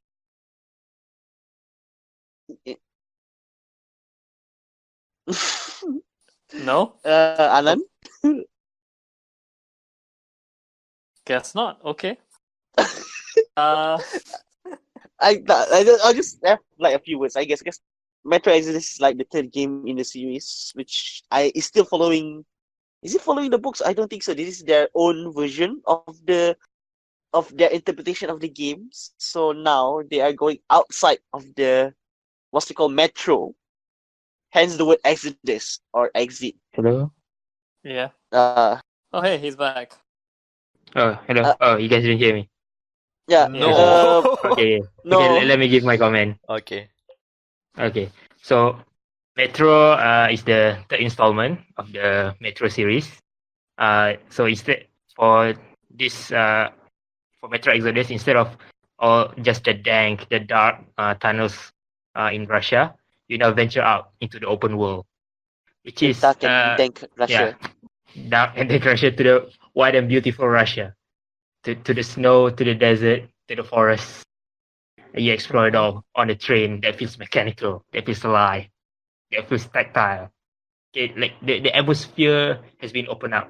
Even though one of the main criticism is like is that the open world makes it less metro, but with the open world, it opens up for more, let's say, involvement with other characters, with further choices. Okay, with Metro, my favorite character is definitely. Oh, we appear to have lost him again. Anan, no. The spoiler got Hello. Okay. Hello? Yeah. We are almost gonna start with the spoiler, and then the spoiler filter cuts so deep. Okay, when did I cut off? Your best character. Okay, best character is Anna, Artyom's wife. She's definitely a waifu material. Okay, she's she's mature, she's loving, and she's also a sniper, a very competent sniper. So it's like it's a very strong woman. Sniper Probably wife. sniper waifu. Like literal They wife. all they question of it, yeah. I think as the story progresses, you move to different places, different locales, where you have choices within that specific level. You can do some side quests to retrieve stuff for your teammates, for your team members, and then you also can proceed in several ways, in terms of combat. So let's say you want to go full guns blazing, kill them all, or you can go full pacifist, go stealth and non-lethal takedowns, and it have consequences down the line. So let's say you do some side quests retrieving, let's say, a guitar. So in between the levels, there are downtimes where you are just in the train, just absorbing the atmosphere. And then you see one of your teammates who got the guitar. He will play a song, and then you can walk around the train and then sit at the bar, just talk. Okay, the connection that you make with your friends, with your comrades, that they are contributed by your actions in the game. It's very, how do I say this? It's touching. Okay. Hmm. Yeah, sounds good. Yeah. All right. Next on the list is Control. Ooh, where do I begin with this one? So This it's is SCP. SCP. Yeah, it's SCP. But SCP the game. SCP game, but told by someone who's been watching a lot of David Lynch punya shows. So Mhm. the story bit is easy. You are Jesse Faber. You are now the head of the Federal Bureau of Control, or FBC, after seeing Max Payne shooting himself in the head. Pretty normal stuff Mhm. for a Remedy game. So I don't know. It's dia punya story dia. It goes down into this like very conspiracy theory punya style. Like, oh, you were actually tracked by youth, by the FBC to become the next one. Oh, your brother was actually kidnapped by the FBC because he has the powers, etc. Oh, also like there was one part of the story like, oh, actually the FBC clone you, but you didn't know. Hmm. Like the story beats are something that I love because it just reminded me of my favorite author, Haruki Murakami, more so and not because of the Eh, surrealism. eh. Eh, eh, eh, eh, eh. You would, I mean, I have comments about Haruki Murakami. Okay. Okay, moving on. and this is about games. This is not about books. We have that conversation somewhere.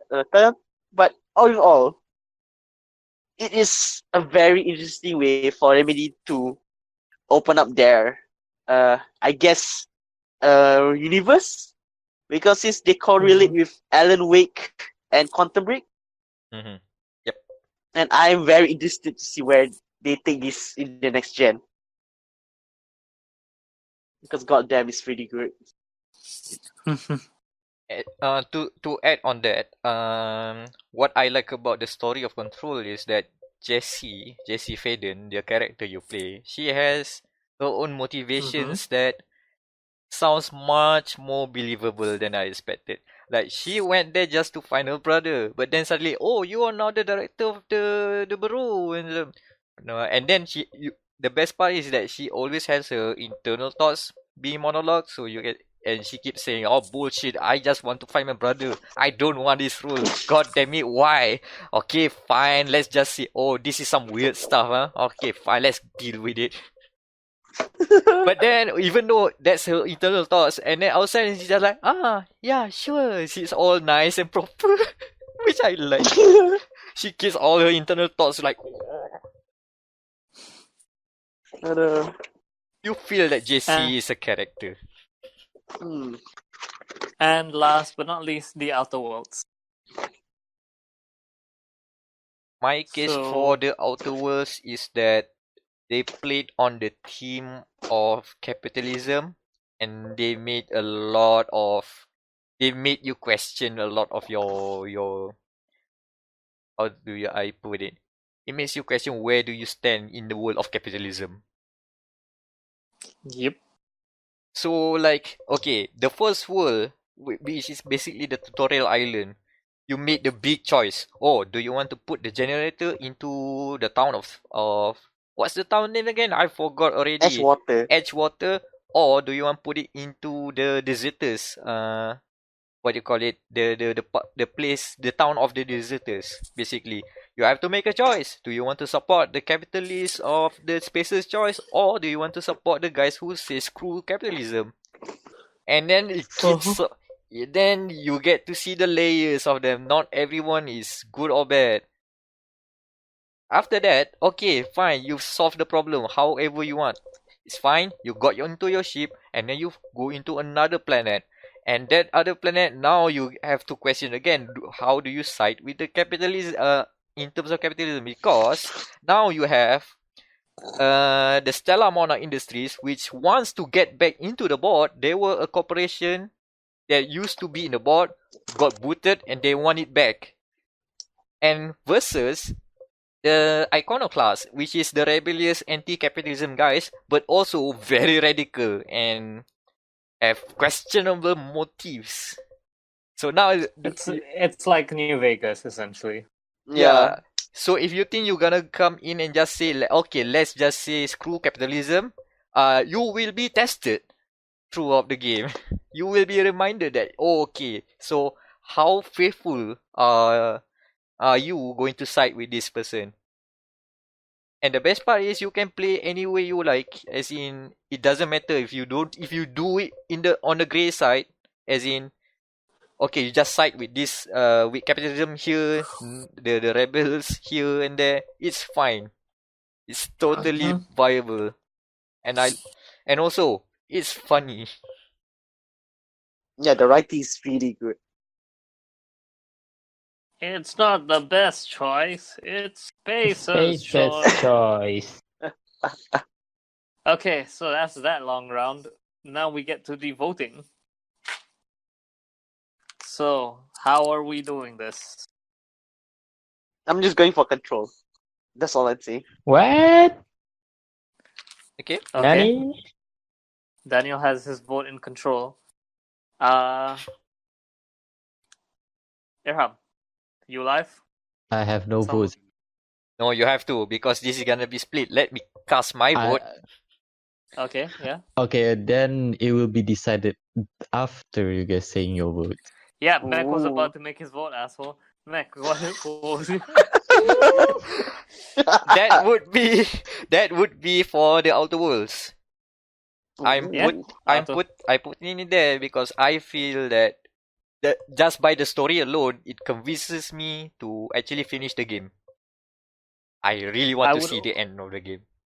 I would also put my vote in Outer Worlds.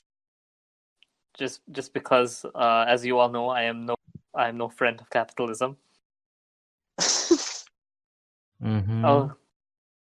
Also, like it's got a lot of nice little flourishes that keep up the themes of the world. Anand. And the winner is the Outer Worlds. Guy.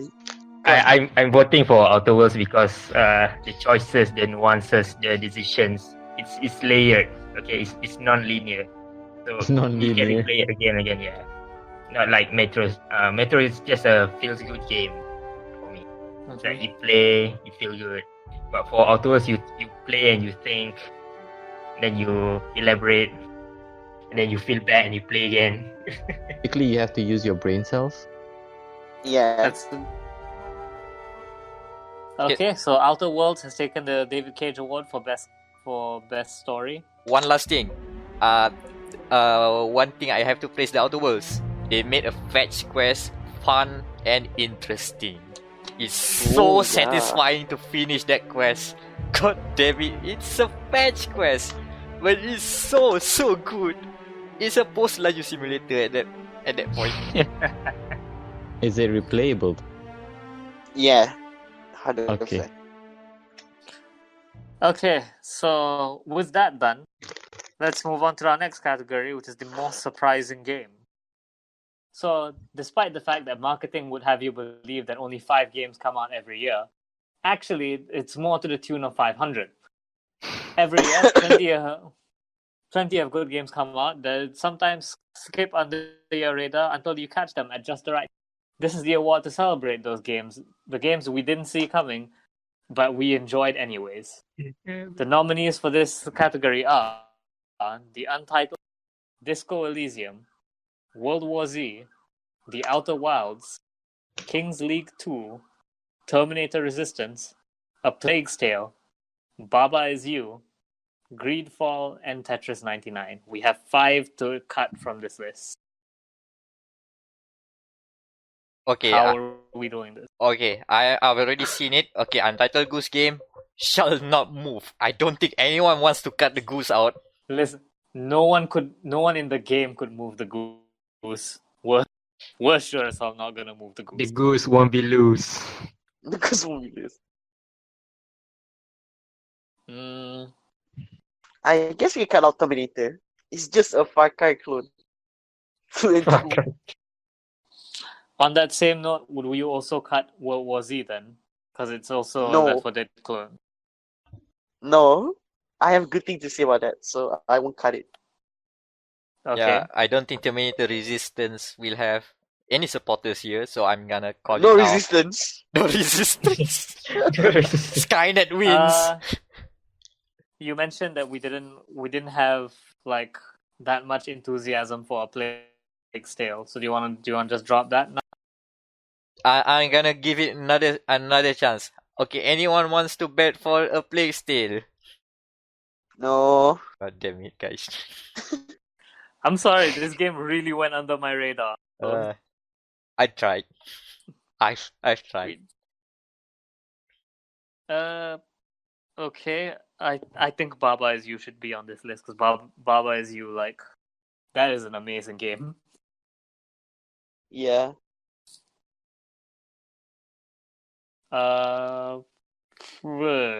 Okay, I don't think if your Plague Tale is gonna go, I don't think Greedfall will stay here.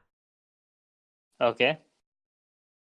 Like literally, this is just me putting it. But let me reiterate that Greedfall is one of the surprising games for me this year due to the fact of the history of the developer. Mm-hmm. And that's 2 more games we have to cut.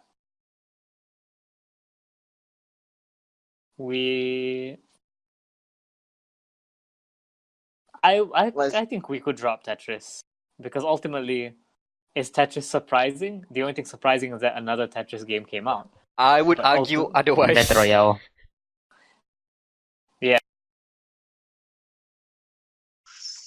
So. Hold on. Hmm. How about this? I think Kings League 2 is only on my radar, not on you guys. So I'm happy to drop that. Okay. But I'm not gonna leave Tetris just yet. Ooh. Second round. Oh. So what? We still have one more to drop. We have one more to drop. I think I'll fine. I think I'll raise my hand. I'll just drop off World War Z because it is a Left 4 Dead clone, but it's still a better what's it called, better division, I guess, game than. Okay, we need to have a category next year for games that do something better than a more popular game. Yeah. Like niche games that did better than a more popular game. Alright, so yeah, World War Z. We can drop one. Okay. Alright. So we're good to go. We're good to go. Let the deliberations begin. Do we even need to talk about Goose Game anymore? We have talked this game to this game like overtook public consciousness for like a solid month. Disco Elysium, we've also talked about this game quite a bit.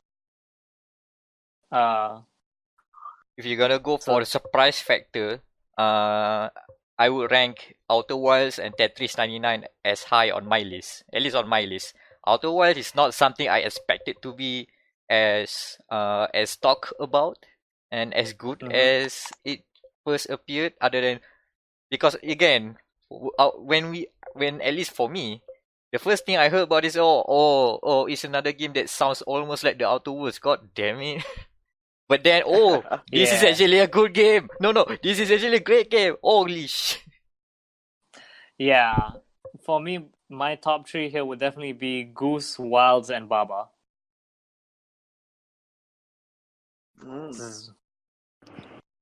Baba Is You is just like, this is a concept that not many people have dealt with, which is programming language.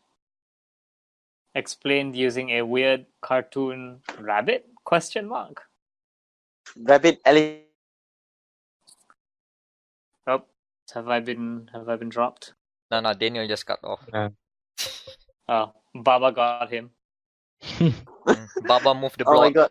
Daniel, it's not you. I've restarted the game. Okay, we good.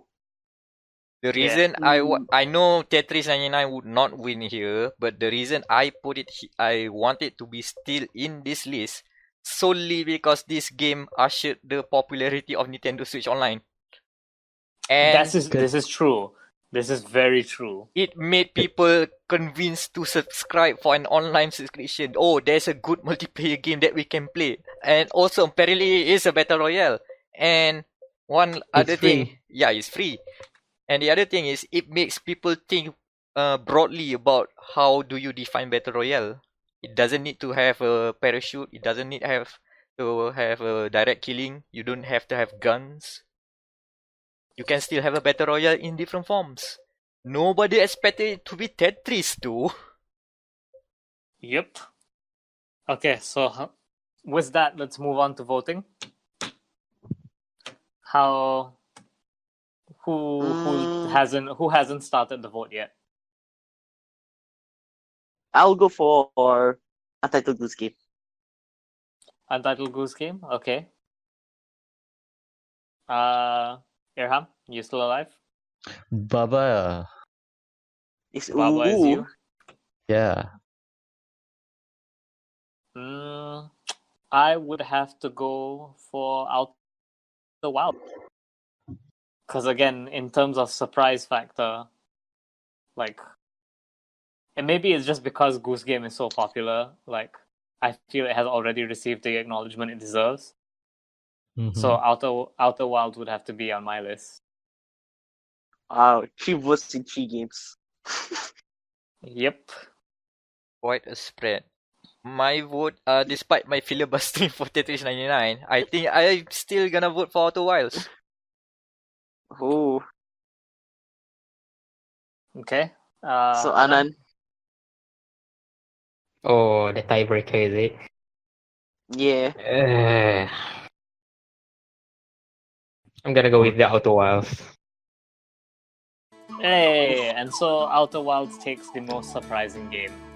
Ooh, 2019. how surprising. Again, it's just because every time I hear something about that game, there's just more good shit coming out of it. And it's just like, I think it's a well-deserved win. Not to say the other games weren't great as well. It's like 2019 has been a good year for games. The fact that the races have been this close. Now we have the most fun award of the awards show. It's the Daniel Trashfire Award for most disappointing game. Sometimes a game comes out and it just changes the way you view the world. You can feel yourself just lift up with joy playing a game. Those games are not on this list. This is the game for the Trashfires. The ones you almost get a weird sense of Schadenfreude reading about what new way they can fuck up next. On this list, we have the nominee Anthem, because that came out this year. Ghost Recon Breakpoint, defending its title, Fallout 76. Country roads. How? Left Alive. How? How are you alive? Kingdom Hearts 3, Contra Rogue Core, WWE 2K20, Wolfenstein Youngblood, and making its debut in the dumpster, fresh out of its box, the Google Stadia. Ooh. Oh, I should mention one more list is Y2K. I think Wam's audio was overpowered, so it didn't come across. So I have to mention that. Yeah. Yeet. Yeek. Yeet. Okay, so we have to cut 5 off of this list. I am okay with dropping to WWE because I feel like every WWE game sucks. So Pretty much. Yeah, It's they already suck anyway. it's a case of how strongly the hate flows through you. Because I know it's fun to make fun of WWE, but I don't think it's as it has an emotional impact as strong as the others. But it does not elicit the strong why. Why? The strong why. But it is a trash fire. Yep. it is a trash fire. Absolute trash. Absolute trash. What else? We have. Youngblood, I guess we can take off because I think they already patched out the problems of the games, but it's still pretty bad. So it's just a mag game now. Yeah, I Yeah, don't feel it's disappointing enough. Divisive, it's, sure. Yeah, divisive, bad, maybe. Trash fire, no. It's cringe. It's cringe, Yeah, boy. So Youngblood is off.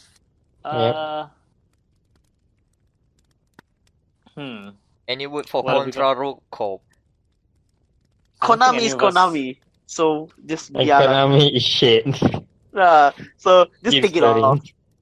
Yeah, from fucking Contra makes it out of the dumpster before anyone else. Okay, so Kingdom Hearts 3.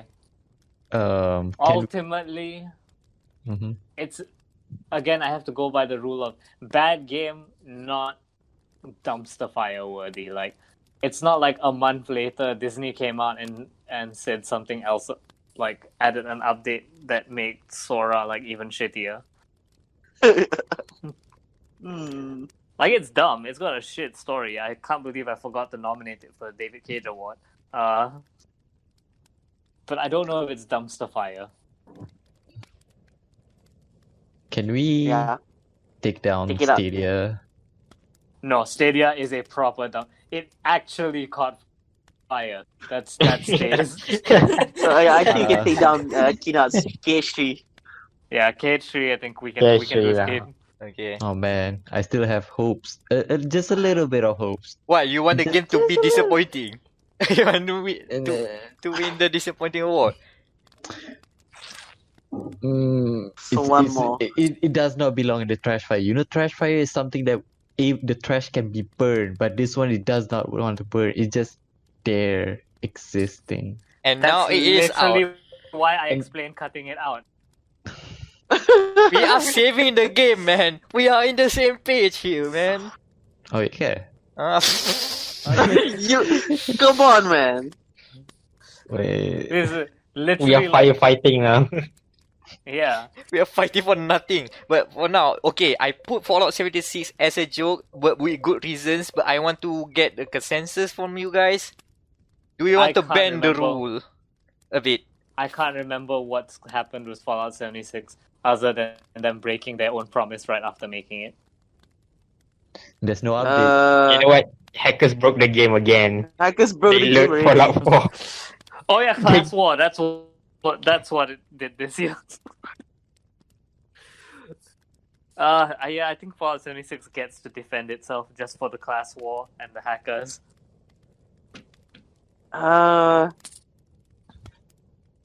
Mac, how do you feel about Breakpoint? Look, if you ask me, it should be here. But if no one else says I have that sort of passion, I don't mind being just mediocre and not be remembered. It is a mediocre. It is a mediocre game. It should be forgotten. Yeah. Who plays this game, Breakpoint? Mac. That's the Okay. point. Okay, I want to ask you. Will Tom Clancy spin in his grave if he sees this game? No, it's already spinning by Wildlands. Division spinning, Wildlands spinning, Siege spinning, but slowly stop the cycles rotates the other way because it's getting good by the by. But the rest of the Tom Clancy games, Tom Clancy is a fucking Beyblade. Division 2 is okay. Yeah, it is still okay. Breakpoint is, I don't know why this game exists. So no mention of it then, so buang lah. Alright. now we have the Deliberation. I guess we should start with Anthem because Anthem is a case of it was hyped to be the next big thing. So much marketing money was put into it being the big thing, like an hour after they decided what Anthem was going to be. Yeah. It's the How? most expensive advertisement for Warframe and Destiny 2. Yeah. we have the fact that it's probably going to kill BioWare, just like a real fire would. We have the best handgun in the game given to you at the start of the game. In a loot game, by the way, I should point out. Did they do fake damage numbers or was that Destiny? I can't remember. I think it was this one. Yeah, I think they do damage numbers. No, Oh, yeah, leveling. yeah.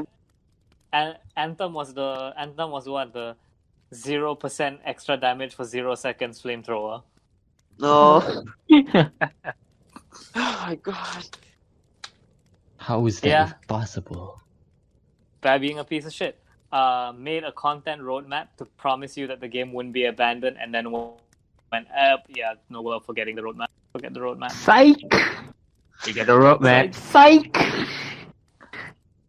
And then added like a loot box or something like that. I can't remember all the news on Anthem. Basically, this is your textbook dumpster fire. No, okay. This is I want to make it even worse. Alright, okay, so what all of you, all the bullet points you mentioned, if all of those still all fixed and addressed, everything is all addressed, okay, we rectify our problems. At the end of the day, Anthem is still not a good game. The fundamental is so bare bones. The shooting is good. The robots look okay. The exosuit looks okay. The world looks okay. But then the rest of the package falls flat. Loading screens too much. There's barely any content. The story, despite being a BioWare game, is basically non-memorable. It's not even memeable. So who cares? It does not have any redeeming values, even if the game is polished and properly fixed. At this stage, it needs a full reboot if BioWare can live that long. It won't. So, next on this list is Fallout 76. As we mentioned, Fallout 76 came out last year, but then this year they added the Fallout First program. That's what it's called, right? I can't Yeah. Yes. Yeah, which Ignited a class war between paying players and Fallout First player. Yep. With actual screenshots of people in the chat, like calling them peasants and stuff for not paying for the membership. On top of that, it offered private servers that were not private. It offered a unlimited space bag that ate all your items. That And did it's happen, now right? hacked. Yeah, and it got hacked. Recently. Yeah, also, they banned like the only people who were playing the game. 700 hours of game time? No, you're banned. How dare you play this game? No fun allowed. Ban. So fun. Oh. Left Like Like the alive. hackers literally spawn Fallout 4 assets.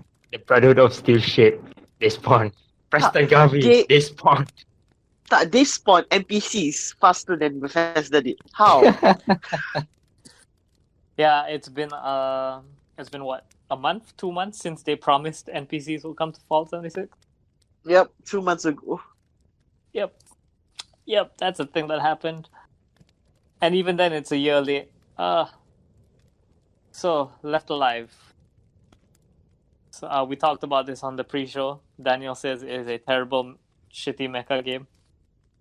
A terrible copy of Metal Gear Survive. Mm-hmm. My problem with Left Alive is that, okay, it would just be another mediocre game if they didn't actually hype up all of the production crew beforehand. Because this, you remember, the reveal of this game was revealed by using the powerful names of the various creators, including Yoji Shinkawa. It looks like a dream team of developers coming in. Oh, let's make a cool game about the Front Mission universe. And it has mechs somehow, but it's actually a survival game. And then It's imagine terrible. a Hideo Kojima game that delivers nothing. That's how I feel one of those about this exists. game. No, even if it exists, even worse than that.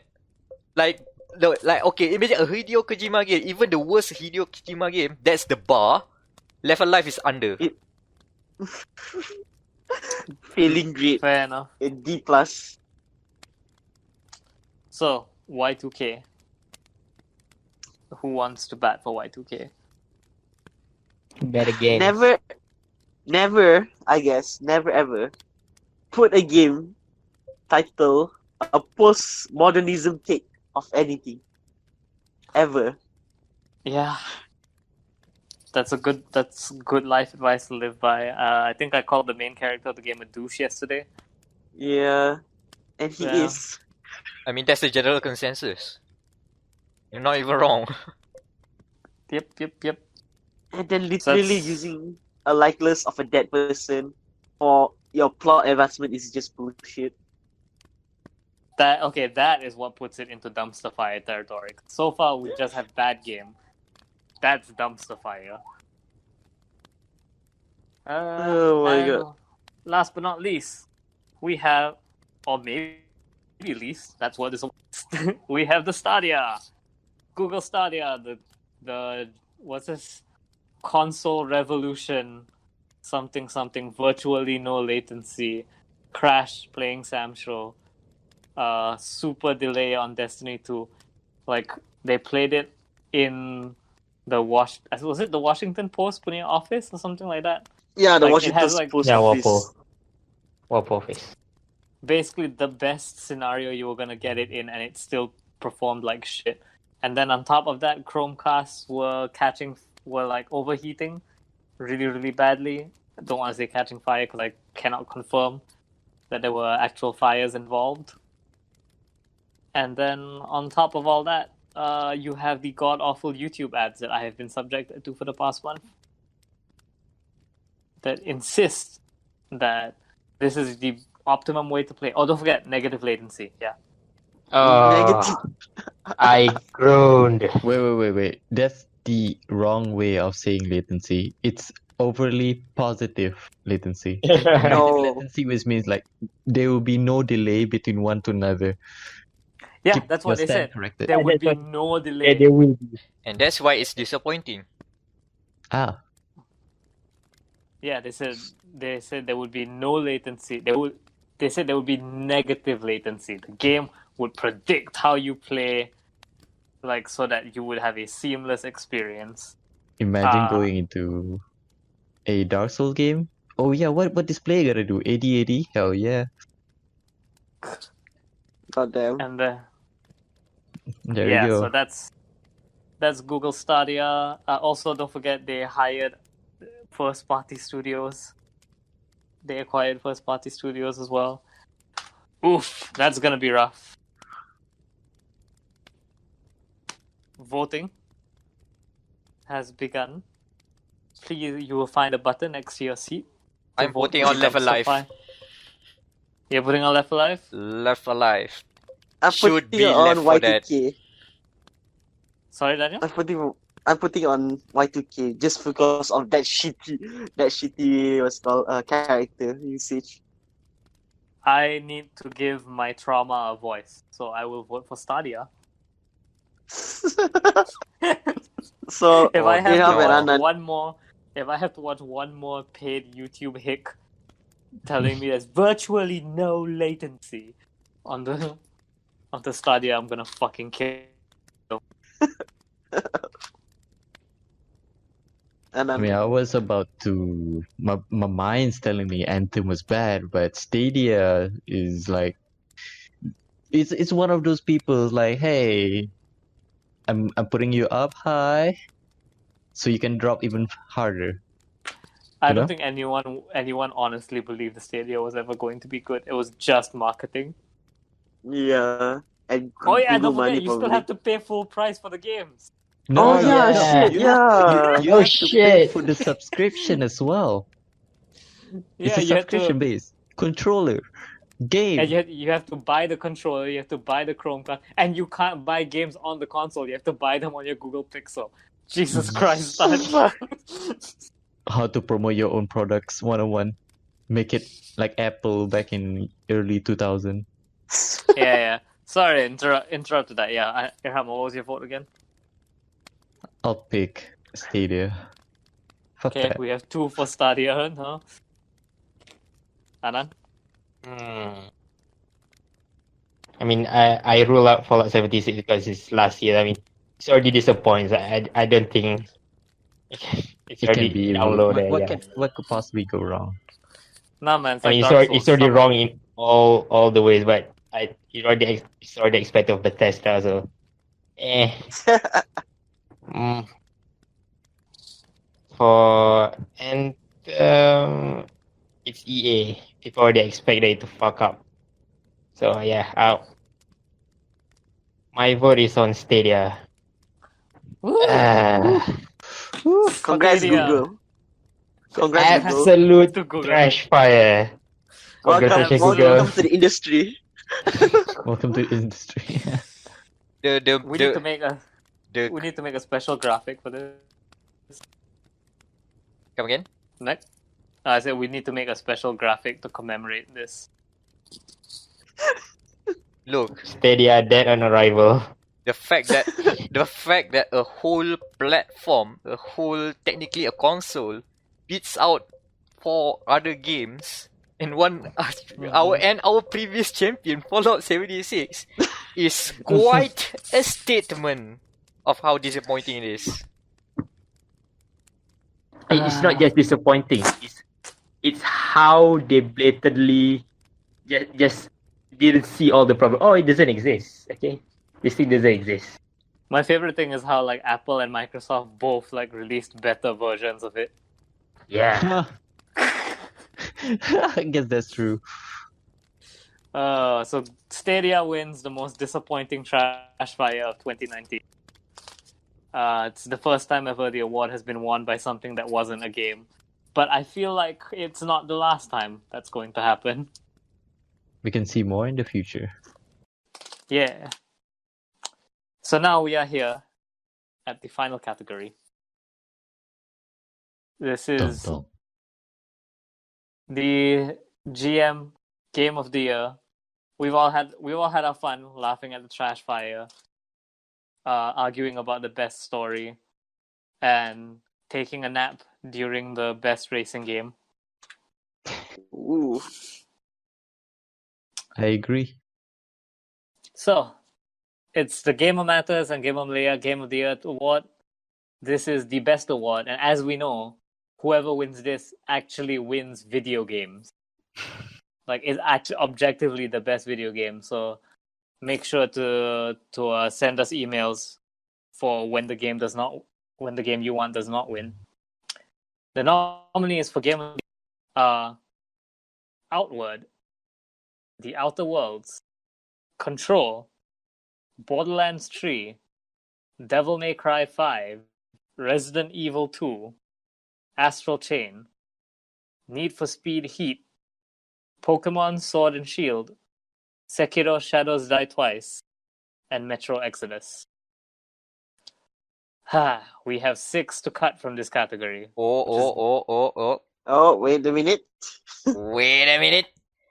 You have to read the fine print. Oh yeah, the game. Okay, now we have to actually vote on them in ascending order.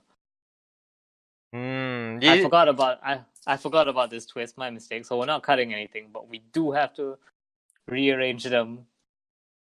We have to arrange them, but apparently we have 11. We need only 10. One has to go. Sekiro. One has Sekiro.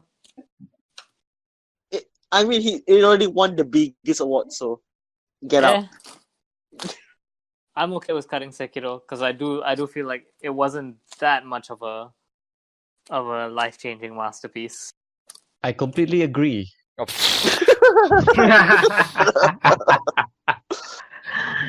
Says the person who reviewed Sekiro.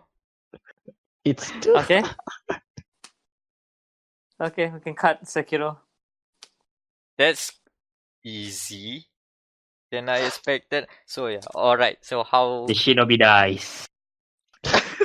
Shinobi Yes. execution. unless it The kanji revives comes again. out. Dong. Okay. So how are we doing this? Alright, let me start first. Okay, for me at least, I would prefer to see Borderlands 3 in the lower of the top 5. The lower of the top 10. The lower 5. Mm-hmm. I mean, it's still Okay. one of the best looter shooters of this year. But I don't think a good looter shooter. I don't think what Borderlands 3 did for video games this year is that big of an impact. But it's still the best looter shooter of 2019.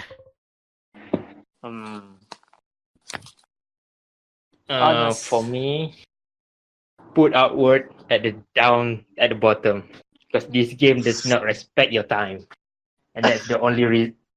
That reason they can put it down there. Same thing. I would put Pokemon low. I would rank it low as well because it's good. It's not like it's not top 5. Alright. Oh, I think we can do this better. Let's just discuss the bottom 5. Right now, Okay, we have bottom. already nominated 3 in the bottom 5. Mm-hmm. I think I think bottom 5 is pretty good already. Okay, let me just read the bottom 5 right now. Need for Speed Heat, Metro Exodus, Outward, Borderlands 3, Pokemon Sword and Shield. Are Yep. we happy with Yeah, the I think, bottom yeah. 5? Yeah. Yes, I do. Yeah, Okay, so then let's figure out the correct order now. Of the bottom 5, so I think I'm okay with Pokemon like at number 10 because again, like it did good things for Pokemon, but not for games in general. it's still the same thing. So yeah, like I think just being on the list is about as much recognition as it deserves. Okay, how about Borderlands 3 above Outward? Yes, put it above Outward. Yes.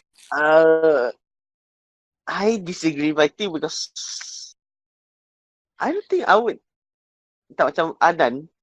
Is Outward better than Borderlands 3? Do you think it's better than Borderlands 3? Okay, let me think. You have 1 minute to deliberate. You know what? Borderlands is just more Borderlands. Outward is different. Okay, Outward above Borderlands 3. Alright, so yeah. So no good question because it's just more Borderlands. The Yeah, story it's just more is Borderlands. I mean the story for Borderlands just goes nowhere. This is And true. yeah, it just goes back to square one at the end. So Fair enough. I think looter shooters shouldn't go too high. So we should not encourage people making terrible looter shooters in the future. know your place. Looter shooters are fun, but not that fun. I like Need for Speed being number 6 because I feel like that it deserves that. Yeah, it deserves all Middle of their the hard pack. work after 6 years. So it's quite ironic. It's quite fitting. Yeah, it's quite fitting. You're getting sick. Yeah, and I don't think you could fight any higher because those top 5 is stacked. Yeah, that's a boss encounter. Yeah, cars So go does vroom it- vroom can't go that far. Even with RGB. Not enough. I don't think so. Metro versus Outward. How are we looking at this?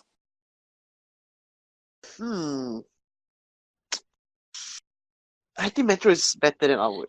Metro better. Yeah. Okay. Because So Outward, that's you need effort. How do I say? You need your brain will be exhausted playing this. Okay, and it's not a good way of saying it. Metro is a feel good game. Okay, it just stands and then it feels good. It's feel good stands. Like Outward. Because Metro is just a shooter again, so you can just turn off your Yeah, brain. it's a shooter. Yeah. okay. That makes sense. Yeah, I'm happy with that. Oh, top Top 5. 5 time. Oof. Uh, I think I'm okay with Astral Chain being at number 5 because Like, I think actually it's just one of those things where like top 5 is what it deserves, but it does have its issues. I don't know how much further it can go than that. Plus, it is it's a platinum game, so it is niche upon you know. Mm-hmm. Yeah, at least for me, I don't think Astral Chain can be above Devil May Cry 5. Oh At no, the yeah, yeah, yeah. it cannot be from my car. So I think that's what I would like to see. If Devil May Cry 5 will be above. Mm-hmm. Yeah, that's where I was going to next. Is Devil May Cry, like Jesus Christ. There very rarely you get a game that's just like, here's everything you loved about this game, but better. Like, we have just turned up all the dials without adding anything stupid to this game. Because that's what Devil May Cry 5 is. It's just like, hey, here's really good action combat, and here's all the bullshit from 4 cut out. So I don't know where I would put Devil May Cry though, because I'm obviously very biased. I'm guessing DMC5 can go above Control, just the fact that it Oh. is Hmm? because hear me out. Alright, here's my deliberation now. So Devil May Cry 5 is a great action game. Control is also a great action game. Tapi Control, my problem is with the enemy placements now. It's terrible. While like Capcom and Devil May Cry, its placements is all deliberate. They know where they want to put, any placements where you can do your flashy stuff. So yeah, Devil May Cry is better than Control, so it deserves to be on top of Control. Okay. My So where argument is that Control, as a whole package, would be a much better game than Devil May Cry 5. Mm-hmm. Tapi its enemies are bullshit. That's my only problem with the game. The rest is pretty good. I don't share that same opinion. Okay, the encounters can be like maybe a bit too excessive at times, but I don't mind the combat. Again, Okay. Yeah. Which one makes the player feels empowered, feels rewarded? Which one? DMC5. I mean, as an DMC5. action game, No. DMC5.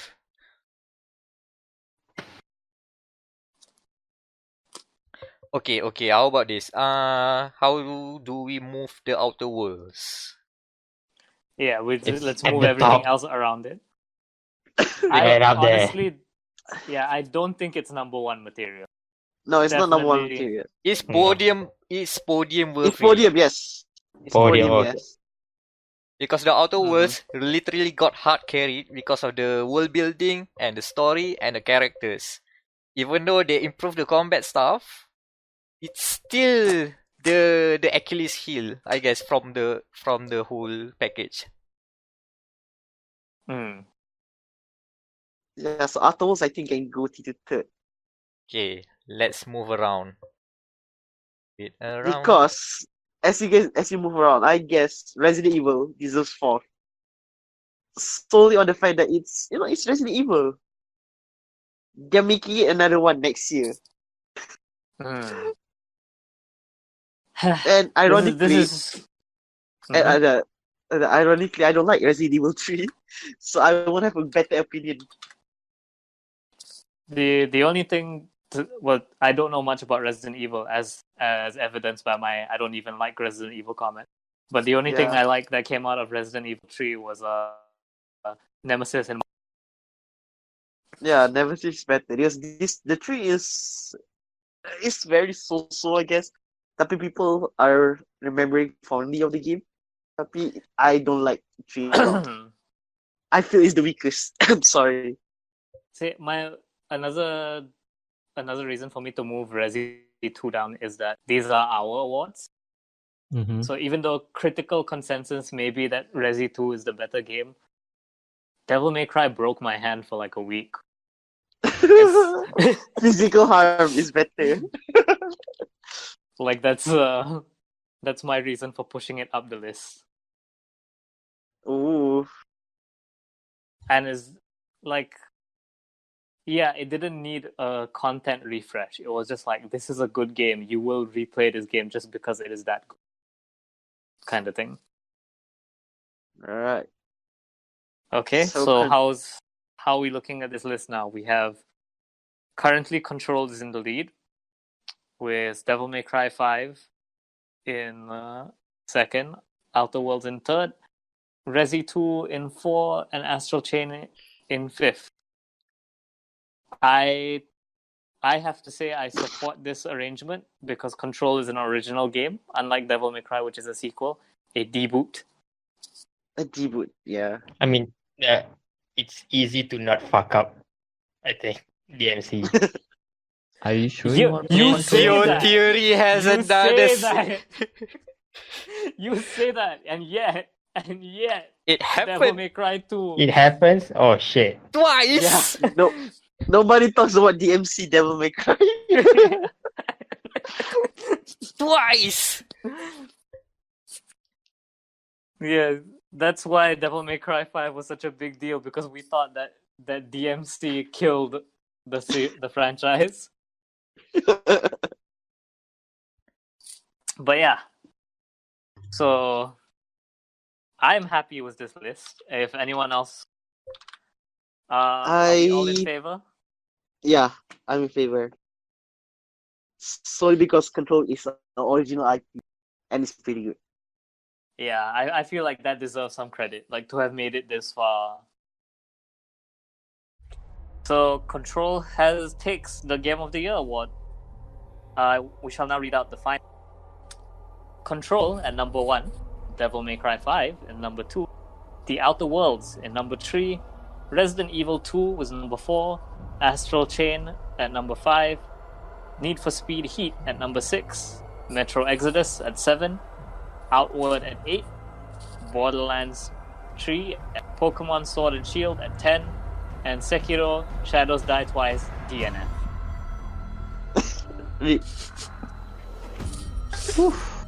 Thank God Eh. Sekiro went down there. Okay, everyone happy, yeah? Lock. Yeah. Everyone's Locked happy. in. Alright, so Congratulations. congratulations to Remedy Yeah. for winning it. Torile. Congrats Sorry le, tabatan. Pakil- on all. This kind of Okay. finish, right? So yeah, Torile. Sorry le. Before we close up the awards show, I can't remember if we do this every year or not, but let's talk about what are we looking forward to next year, guys. No straight roads. Cyberpunk. Those Yeah, are some good options on this list. Day one buy. Ilham, what are you expecting next year? DLC updates for Code Oh, Code Vein. Because Code right Vein. now it's an unfinished game. Code Vein gonna have some kind of side story, I believe. And GOTY 2, there will be continuation of the story. For me, Persona 5. Royal. No, not Scramble. Royal. Scramble. That's what I'm thinking of. I am on a Switch. Remember, I don't get to play console games until July. Oh, but Persona 5 Scramble is a sequel to P5. Canon sequel to P5. Hell yeah. So Uh, it works out in the end. Yeah. Also, Guilty Gear 2020. Oh yeah. Metal Gear Strive.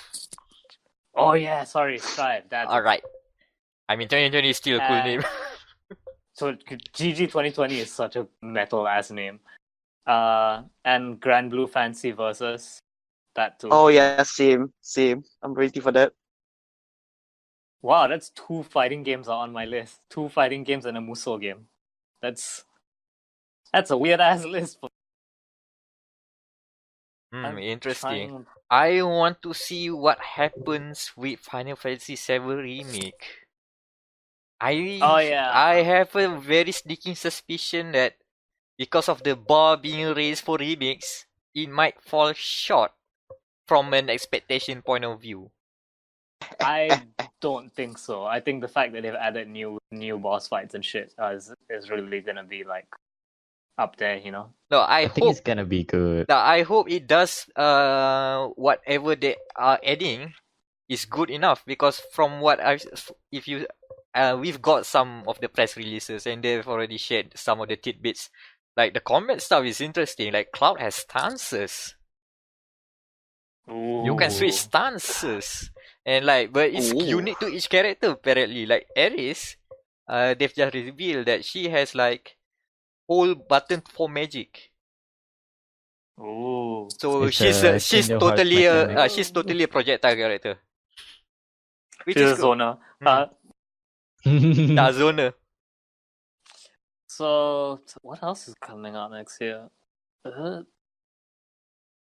Doom Eternal. That's yeah.